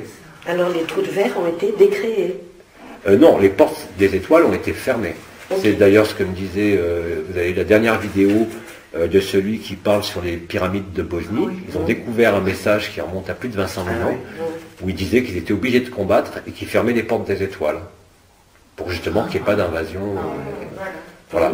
Donc ce qu'on appelle le trou noir n'a rien à voir avec une porte des étoiles. Le trou noir, c'est ce qui réabsorbe et qui met dans la lumière la création. Mais c'est pas le trou de verre, c'est autre chose. Pas du tout. Voilà. Un trou de verre, ou ce qu'on appelle les wormholes, ce sont des portes des étoiles qui sont situées autour du Soleil. Par où passent les vaisseaux d'ailleurs, ou par les portes intraterrestres. Vous avez au centre de la Terre, dans les zones où vivaient les intraterrestres, vous avez effectivement des portes des étoiles qui existent. Il y a des portes des étoiles en Antarctique, au centre de la Terre, autour du Soleil, il y en a partout. Ça, c'est le jeu de la création. Hein, ce qu'on appelle les trous de verre et les trous chauds. Mais le trou noir, ça n'a rien à voir. Le trou noir, c'est la vraie vie, c'est la béatitude, c'est la félicité. Voilà. Maintenant, pour continuer, par rapport à Anton Park, bon, la machine Zida, voilà, donc ils auraient utilisé un trou de verre pour arriver avec la machine Zida dont parle Anton Park. La machine comment? Zida, dans le livre de Nurea. Moi, je connais les piliers de jet, c'est-à-dire les piliers qui sont dans la grande pyramide, mais ça évoque quoi? Je ne sais même pas ce que c'est. C'est une machine Zida avec une forme géométrique très particulière. Ouais, des ondes de forme. Dans laquelle Barbello aurait fait le voyage pour venir sur cette planète. Ouais. Et qu'elle n'aurait jamais dû quitter cette machine Zida, puisque le cristal qui était dedans... que l'Arche d'Alliance. Hein. L'Arche d'Alliance est un condensateur électrique qui est favorisé. D'ailleurs, c'est pour ça que les gens qui le touchaient, qui n'étaient pas prêts, cramé. C'est la même chose, si tu veux, que ce qui va se passer. En fait, c'est un condensateur, l'Arche d'Alliance, qui met en communication la lumière avec tous les plans. Hein. Et c'est exactement ce qui va se passer au moment du Green Planet. La lumière blanche arrive. Si la personne est transparente, tu deviens ton corps d'éternité. Si la personne n'est pas transparente, elle va cramer. Elle va cramer le corps physique, pas la conscience, hein, le corps physique seulement. Parce qu'il y a trop de résistance. Hein. Or, quand le corps d'éternité est présent et te double, puisqu'on est encore incarné, tu digères tous les rayonnements. J'avais donné un exemple, par exemple, au 15 août 2009, quand il y a eu les clés métatroniques, on a été plusieurs à être irradiés. Mais irradiés au sens biologique. Hein. Je ne sais pas quelle dose on a pris, mais je peux te dire qu'on a eu les diarrhées, on a eu les brûlures sur la peau, les maux de tête, on a eu vraiment les symptômes classiques d'une irradiation massive. Et encore, on n'était pas sur le cercle de feu, on était à 10 mètres en dehors, pour ne pas prendre la charge maximale. Et on a été brûlé. Oui, Et maintenant, si tu veux, ça veut dire que les rayonnements gamma sont métabolisés par le corps d'éternité et que le corps d'éternité qui est autour de nous, qui est actif, est un corps électrique, à peu près électrique. Hein. C'est pour ça que le Christ, quand il avait revêtu son corps de gloire, après ce qu'on a appelé la résurrection, disait « Ne me touchez pas, je ne suis pas encore retourné au Père. » Oui. Hein. Et c'est quand il est retourné au Père que l'Esprit Saint, c'est-à-dire la formation du Christ, est arrivée en langue de feu sur la tête des apôtres. Hein. Et là, c'est exactement le même processus qu'on vit. On est devenu, d'ailleurs, le corps de lumière est un corps de feu. Hein. D'ailleurs, c'est un feu qu'on ressent. Ce que disait Gemma Galgani quand elle a été consumée d'amour, ou Edgar de Vignane, c'est ça. Alors, c'est ce qu'on appelle le feu inné? Oui. Ouais. C'est ça le feu inné. C'est l'intelligence de la lumière, dit autrement, si tu préfères. C'est l'agencement du feu inné sous l'influence ou la direction non plus du plan des administrateurs qui eux gèrent la création et administrent les mondes créés, donc ils administrent les rêves. Bon, ici ils ont administré le cauchemar, mais ce sont les administrateurs de rêves.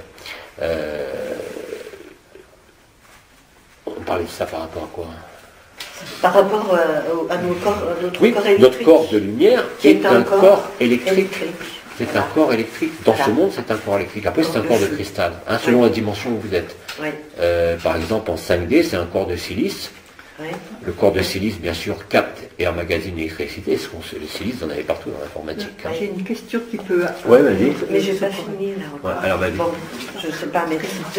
parce que tout à l'heure, Simon a parlé qu'il avait vu une tête de lion, et ça m'a fait rappeler le classement, si on peut dire, de Anton Park, toujours dans son livre de Nurea, par rapport, il appelle les têtes de lion des Amasutung, les Kingal, tout ça. Est-ce qu'à l'heure actuelle, ça fait partie de l'illusion, En fait, la classification qu'il nous a faite dans ce bouquin, est-ce que ça fait partie de l'illusion? Alors tu sais que pour les vrais spécialistes de Sumer, ils considèrent qu'Anton Parks, il a fait quand même des abus de traduction un peu poussés. Ah oui, c'est vrai. Et c'est la vérité. Oui, d'accord. Donc l'histoire est très belle. Oui, c'est un roman. Bien raconté, oui, c'est un beau roman. Mais il y a beaucoup de choses qui ne sont pas tout à fait vraies là-dedans. Et ce que Zecharia Sitchin... En plus que maintenant, il est persuadé d'être le Christ. Ah, ça, j'ai pas suivi depuis... Zecharia Sitchin, tu connais? Oui, bien sûr. C'est plus proche de la réalité que ce que dit Anton Parks, a priori. Parce qu'il a l'air de tenir plus la route. Ouais. Enfin, ouais. Pour moi, si tu veux, la personne qui a le mieux écrit sur cette période proche de l'histoire, c'est-à-dire Sumer, Babylone, le pourtour de la Méditerranée, qui est l'origine de la civilisation moderne, c'est quand même Velikovsky. D'ailleurs, Einstein disait « Le monde entier s'incline devant moi, moi je m'incline devant M. Velikovsky ». Lisez « Monde en collision », vous allez comprendre. Et là, par contre, ça c'est du concret, c'est pas des interprétations de mots sumériens ou Gina Abdul. Et là, vous avez vraiment, dans Monde en collision, l'explication de tous les mythes du déluge sur Terre, puisque ce mythe est présent chez tous les peuples, c'est pas seulement dans la Bible, donc il a réellement existé. De même que la référence à Sirius, qui est présent chez les Dogons, vous le savez, qui est présent un peu partout. Ce qu'on appelait à l'époque les Vierges Noires, ou Isis, ou Marie, mais même si c'est pas la même entité, c'est toujours la même signature. C'est l'éternel féminin sacré, c'est la co-création consciente, c'est l'accueil, c'est l'amour. Donc après que vous vouliez personnifier ça avec des personnages même incarnés vivants aujourd'hui, vous pouvez le faire bien sûr, mais ça n'avance à rien. Et d'ailleurs je n'ai jamais mis en avant, sauf peut-être une ou deux fois à titre anecdotique, je ne m'entendrai jamais parler de mes vies passées ou de ce que je suis ou j'étais, que je croyais être, puisque je suis rien de la création. Les costumes, on va dire que j'ai emprunté de manière privilégiée dans le mythe de la création. Mais ça n'a aucun intérêt, puisque je sais que je ne suis pas ça. Il n'y a même pas, même déjà à l'époque, quand je faisais les régressions, et que j'avais déjà la connaissance spontanée de mes vies passées, j'ai pas fait de régression, moi je les avais spontanément, avec les dates, avec tout. C'est-à-dire qu'on a même retrouvé dans les archives du Vatican en 1792, quand j'étais un jésuite, pas un jésuite, pardon, un missionnaire en Chine. Bien sûr, on était homo, on était à deux, avec notre âne. Donc ça, si tu veux, j'ai les dates. Et j'ai retrouvé dans les archives du Vatican, grâce à une amie à l'époque, effectivement, le père Virgo existait, il était missionnaire en Chine. Quand je dis qu'en 1592, j'étais au château de West Ham en Angleterre et que ma mère, celle qui est ma mère aujourd'hui, m'a fait précipiter du haut du château parce que je me moquais d'elle. Je te garantis que ma mère, quand j'ai écrit mes livres sur le premier en particulier, où je parlais beaucoup de réincarnation, encore humain, encore divin, la première chose qu'elle m'a demandé, c'est de lui faire une régression. Tu parles que je n'étais pas très chaud. La première chose qu'elle a trouvée, je te promets, c'était émouvant, elle m'a décrit exactement, et j'ai rien dit, je ne l'ai pas dirigé vers cette époque, elle m'a décrit exactement cette vie où elle m'a fait précipiter du haut du château. C'est fou, ça. Et c'est très précis, parce que moi, à West Ham, à l'époque, ça ne me disait rien. J'ai retrouvé mes vies à Venise, tu vois, les trucs les plus simples. J'ai retrouvé ma dernière vie. Je sais où je suis enterré, je suis allé sur la tombe. Pour voir ce que ça faisait. Ça fait bizarre. Ça fait bizarre. J'ai fait des vieux os, putain. Juste, oui, ça m'amuse de ce que tu dis, parce que moi, quand j'ai rencontré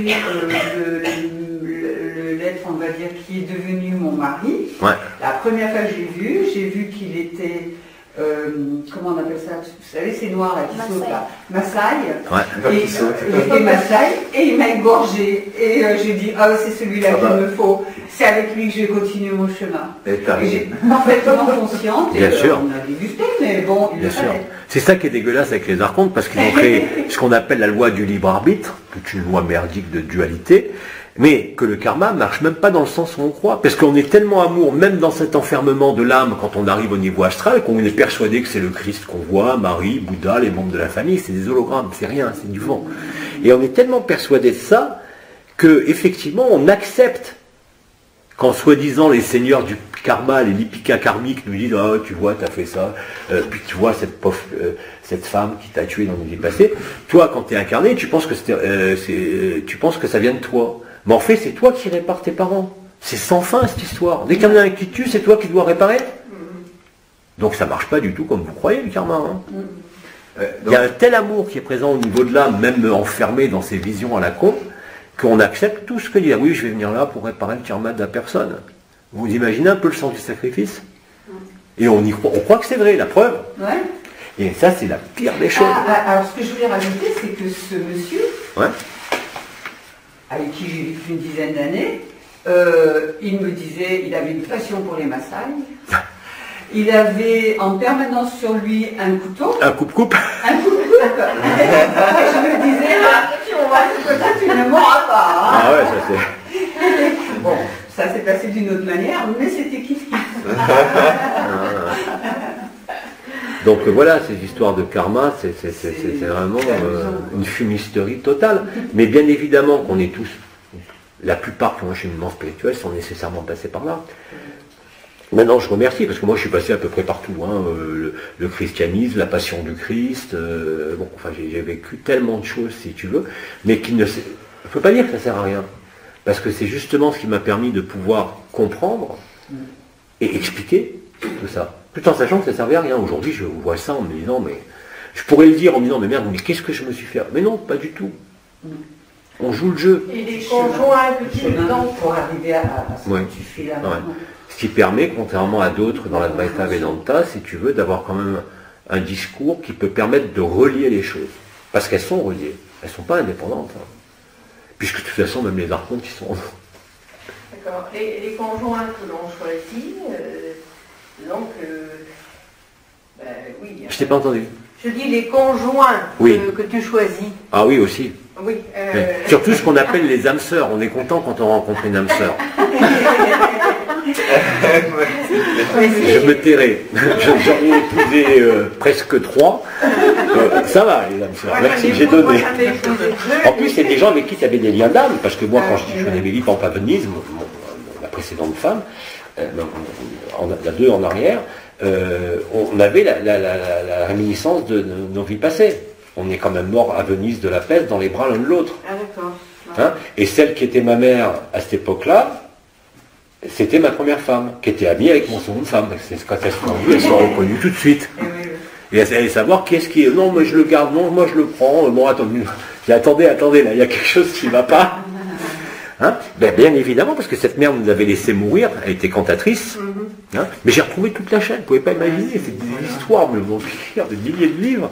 J'ai même trouvé le nom, l'endroit où je vivais, hein, avec ma sœur de l'époque, qui est devenue ma seconde femme, et ça a très très mal fini, pourtant on est mort dans les bras l'un de l'autre. L'âme sœur, c'est un facteur de dépassement. Ne croyez pas que vous allez être heureux avec une âme sœur. Hein. Alors là, pas du tout. Hein. Oui, mais en même temps, c'est très enrichissant. Voilà. Ouais, je te l'accorde. Mais sur le moment, c'est très difficile. Mais c'est la vérité. C'est la vérité. On s'en passerait. On s'en passerait. Mais bon, ça fait partie de la pseudo-évolution, de la pseudo-résolution qu'on a dans ce monde. Mais et c'est pour ça que je dis qu'aujourd'hui, même si on a vécu tous les couronnes, les vibrations, des expériences d'amour, ce qui se déroule maintenant depuis le début de cette année, enfin depuis la fin de l'année dernière, l'état d'amour qu'on vit maintenant, même si ça disparaît, la joie, tout ça, le témoin de l'amour, c'est quand même autre chose qu'il y a quelques années. Parce que cet amour-là, quand je dis qu'il prend toute la place et tout l'espace, c'est qu'il ne laisse plus de place pour quoi que ce soit. Ni pour le karma, ni pour une origine stellaire, ça laisse place à la béatitude. Et tous les gens qui ont vécu cette béatitude, en particulier dans l'Advaita Vedanta, vous leur parlez de spiritualité, ils vous regardent comme si vous étiez fou. Tu vois? Mais le plus important, c'était de libérer quand même le monde spirituel, parce que c'était le monde spirituel qui tenait l'enfermement. C'est pas les archontes. Les archontes, ils ont enfermé au départ, ils créaient les boucles qui refermaient l'espace-temps. Eux, ils étaient tranquillement sur leur monde, et ils ont créé la matrice binaire, les structures de prédation, et elles tournent toutes seules. Action, réaction. Vous lâchez une pomme, elle tombe. Vous faites du mal, vous allez payer. Enfin, parce que ça marche dans l'inverse. Celui à qui vous faites du mal, qui va vous réparer.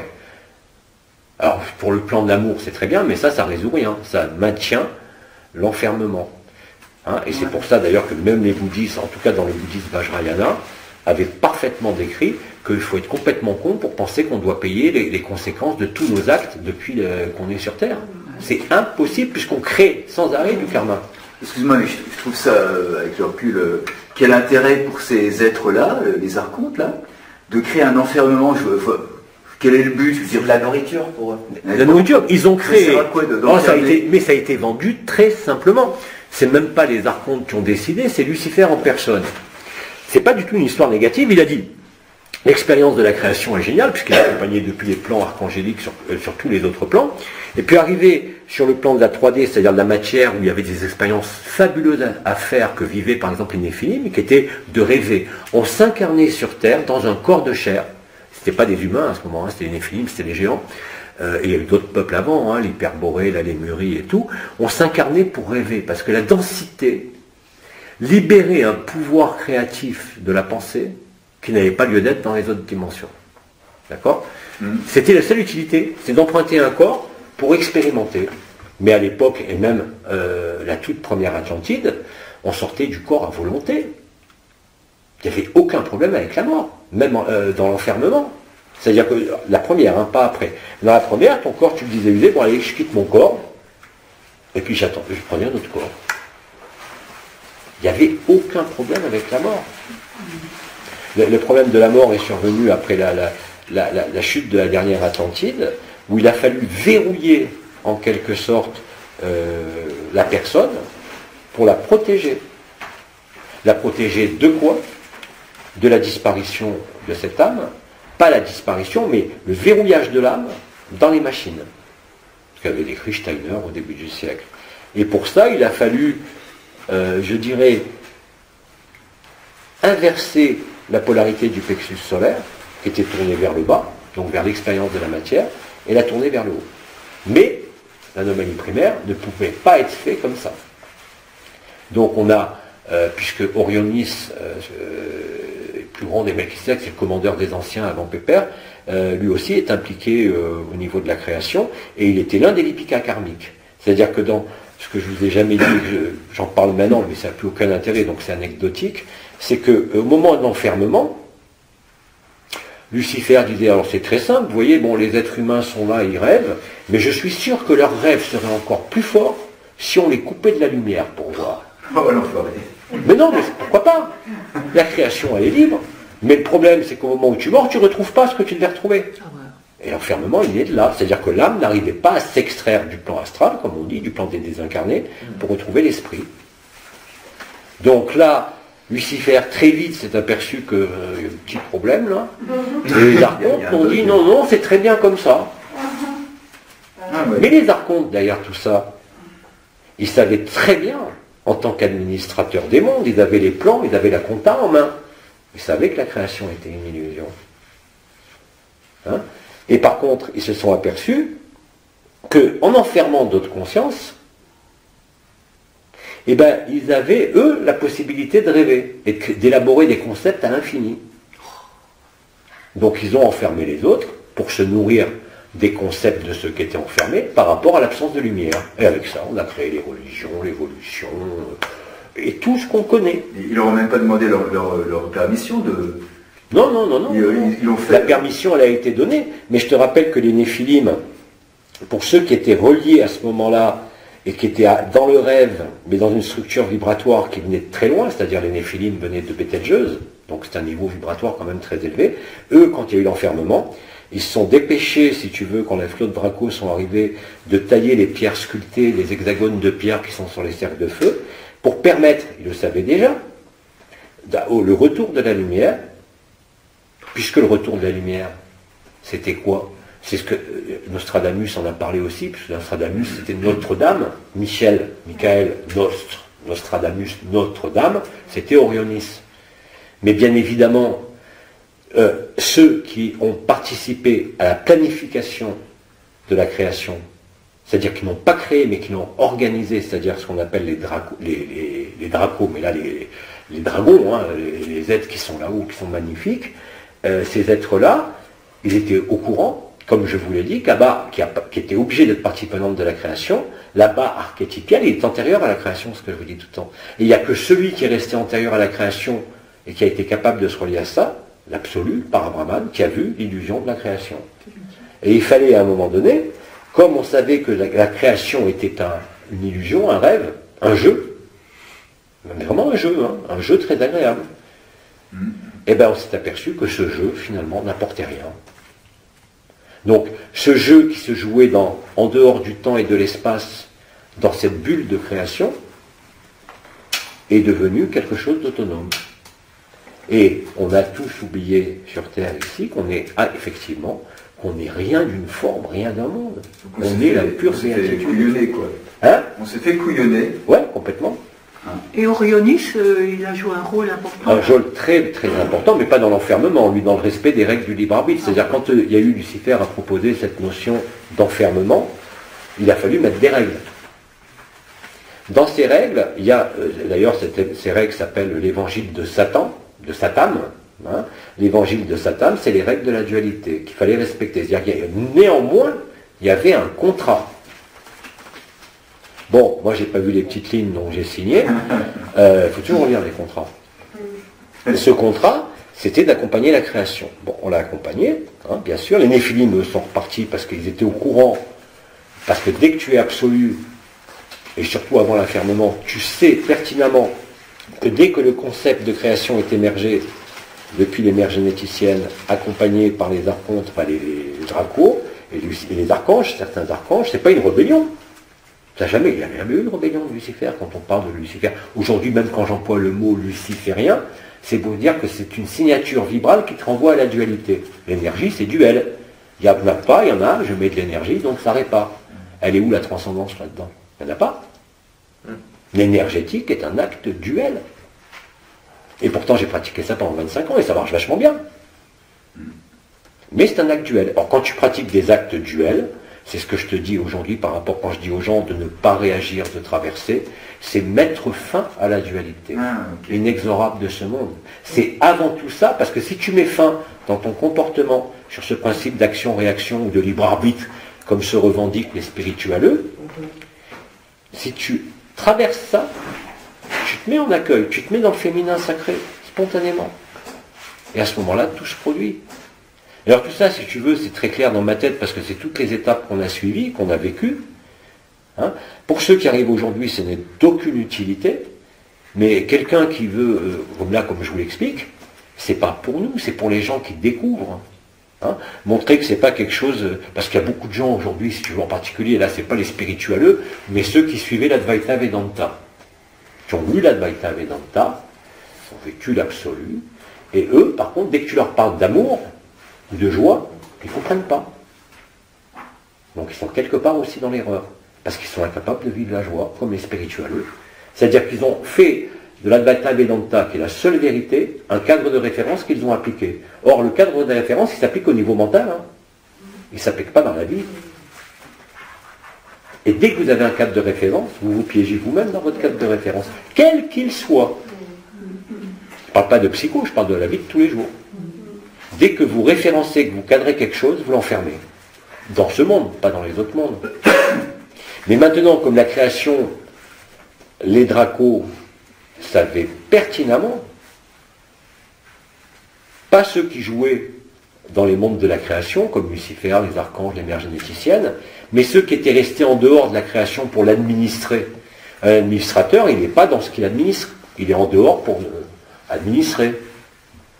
Eh bien, tous ceux qui étaient partie prenante dans le jeu de la création, dont les mères généticiennes, ne pouvaient pas savoir dès l'instant où c'était mis en œuvre, et tout ça a été fait dans le même temps, mais comme elles parcouraient les lignes temporelles de leur création, elles n'ont jamais pu voir que la création était une erreur. Et pourtant, il y a une liberté totale dans l'absolu, la liberté de jouer, la liberté de créer. Donc, il fallait qu'il y ait des autorités extérieures, dont certaines ne soient jamais incarnées, et dont certaines devaient suivre et accompagner la création, même s'il n'y était pour rien, et en particulier le pauvre Abba, ou les pauvres Abba, c'est-à-dire nous tous, puisqu'on est un fragment de tout ça, eh bien on a suivi ça, mais en ayant la mémoire qui devait se réveiller à un moment donné, que tout ça c'est du pipeau. C'est ce qu'on a appelé pendant des années le serment et la promesse. Hein. Or le serment et la promesse, ben, la grosse surprise c'est qu'elle aurait dû être vécue que pendant les 3 jours. Et que là, ça fait quand même maintenant, cet état de serment et de promesse, cette béatitude, elle est bien installée. On est quand même des millions, des dizaines de millions à vivre ça, même sans savoir ce que c'est. Hein. Donc là, bien évidemment, la décréation, telle que j'ai peut-être présentée maladroitement, n'est pas une décréation, puisqu'il n'y a jamais eu de création, on ne détruit rien. On prend conscience du rêve. Et on fait prendre conscience à l'ensemble de ceux qui jouent, même au niveau des archétypes de la création, en particulier Marie, le Christ, Bouddha, enfin bon, les mères généticiennes de Sirius, prennent conscience de leur propre illusion en tant qu'archétype. C'est pour ça que j'ai toujours dit, vous savez, les femmes qui se sont présentées comme étoiles, comme Marie, il n'y a pas qu'à dans AD, hein, depuis que j'ai 20 ans que je suis dans la spiritualité, j'ai rencontré je ne sais combien de Marie, bien sûr, pipeau intégral, parce que la seule Marie qui puisse exister sur celle, c'est celle qui ne peut pas se reconnaître comme Marie. C'est impossible. Et c'est toujours la dernière, c'est la personne la plus humble qui soit sur cette terre. Donc toutes les femmes qui revendiquaient « je suis Marie, regardez, je suis Marie », allez, il faut arrêter, quoi. Oui, il y a aussi beaucoup. Comment ? Il y a aussi beaucoup de Marie-Madeleine. Oui, Marie-Madeleine, c'est à la mode. À l'époque de la réincarnation, ouais, on va aller manger, il est 1h04, on va arrêter. À l'époque de Drouot, on avait je ne sais très bien, de Toutankhamon, on avait... Oui. Et des Jésus aussi. Et les Amas, et les Mères Néra. Oui, et les alors, tout ça, c'est du fantasme intégral. Même Ama, que j'ai fréquenté tout le temps dans les années 87-90, assidûment, qui était une femme extraordinaire, a été rattrapée par sa propre fondation. Comme disait Krishnamurti, la spiritualité est libre, elle n'a pas à être organisée. C'est comme ça d'ailleurs qu'a pris fin AD, puisqu'au mois de mars 2012, Anaël a dit, puisque, peu importe les circonstances, puisque certains des organisateurs d'AD n'obéissent pas, la protection d'AD tombe. 6 mois après, c'est fini. Hein.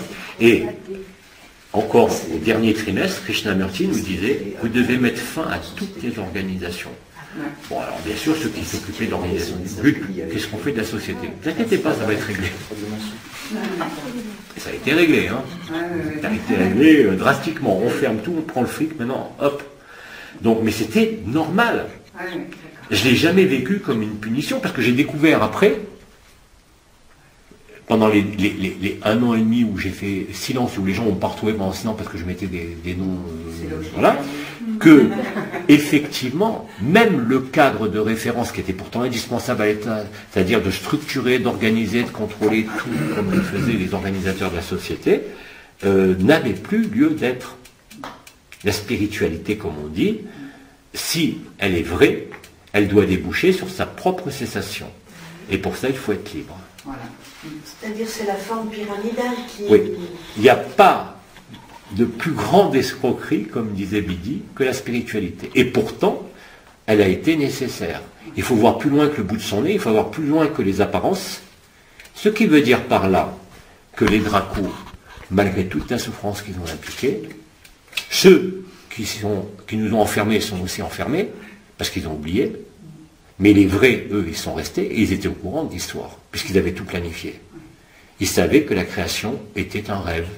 Au départ, un jeu qui a mal tourné, hein, mais que, comme rien ne peut être détruit, la lumière ne peut rien détruire. C'est impossible.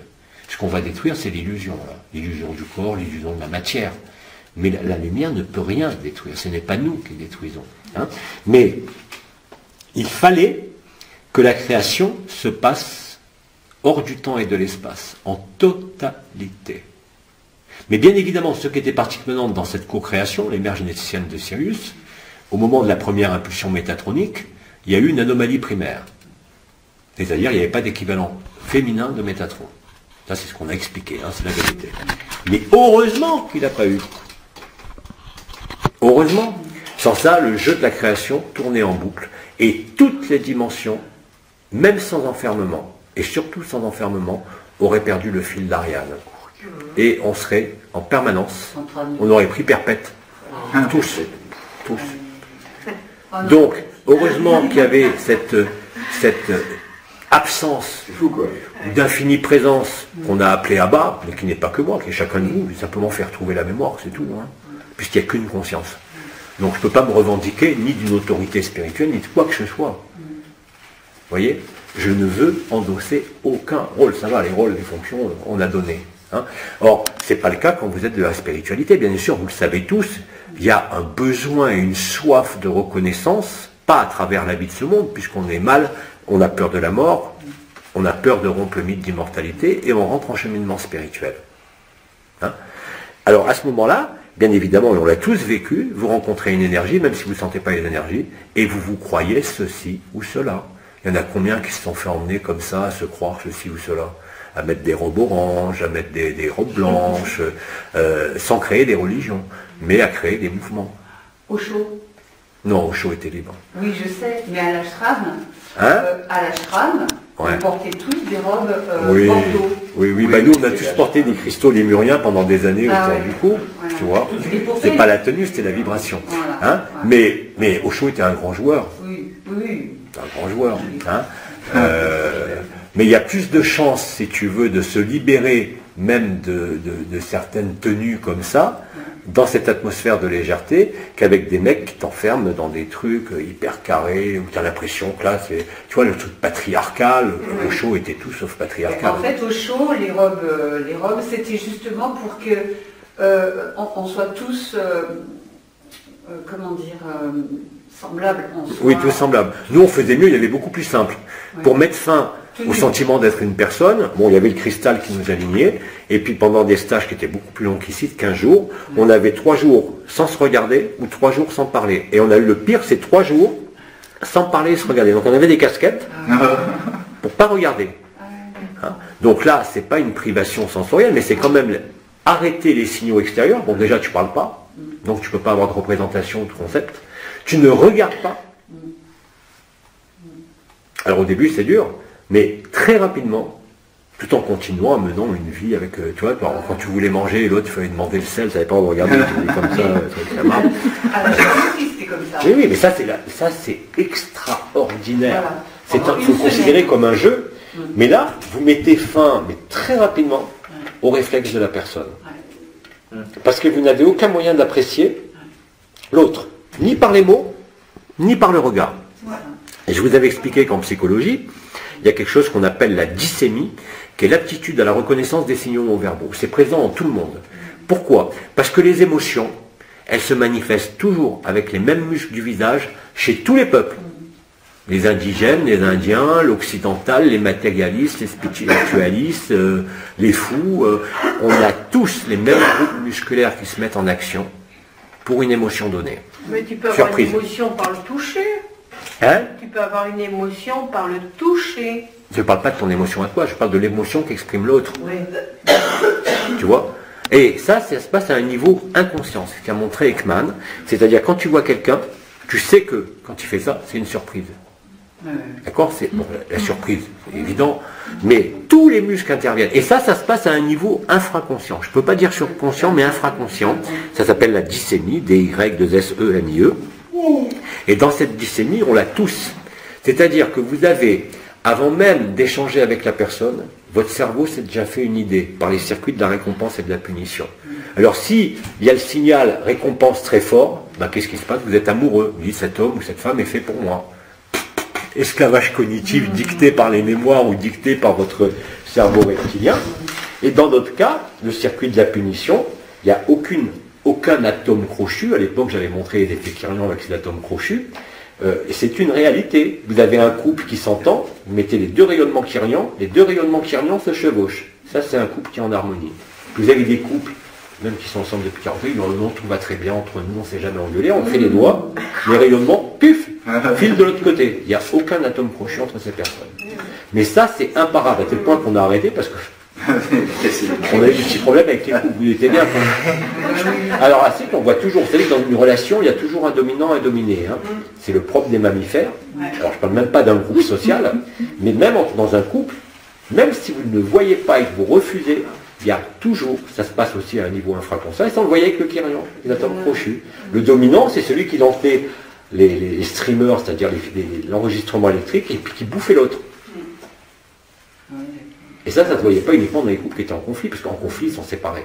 Il y a une bande, on voit carrément entre les deux rayonnements quelque chose qui les sépare. Par contre, dans l'aspect dominant-dominé, il n'y a pas de fuite. Il y en a un qui prend il pompe pas, mais il chevauche le rayonnement de l'autre. Hein, ça, vous le voyez dans les couples fusionnels, passionnels, où il y a un syndrome d'abandon, où il y a des choses comme ça. Hein.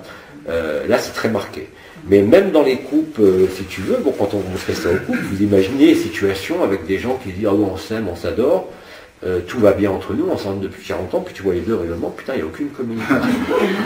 Il n'y a aucun échange. Mais peut-être qu'ils sont heureux comme ça. Pourquoi pas, après tout. Hein, mais bon, ça posait des problèmes quand vous visualisez. C'est comme avec mon bilan QPM, là, quand j'ai commencé à faire des trucs de psycho, vous mettez par écrit quelque chose que les gens veulent cacher. On va manger 1h15.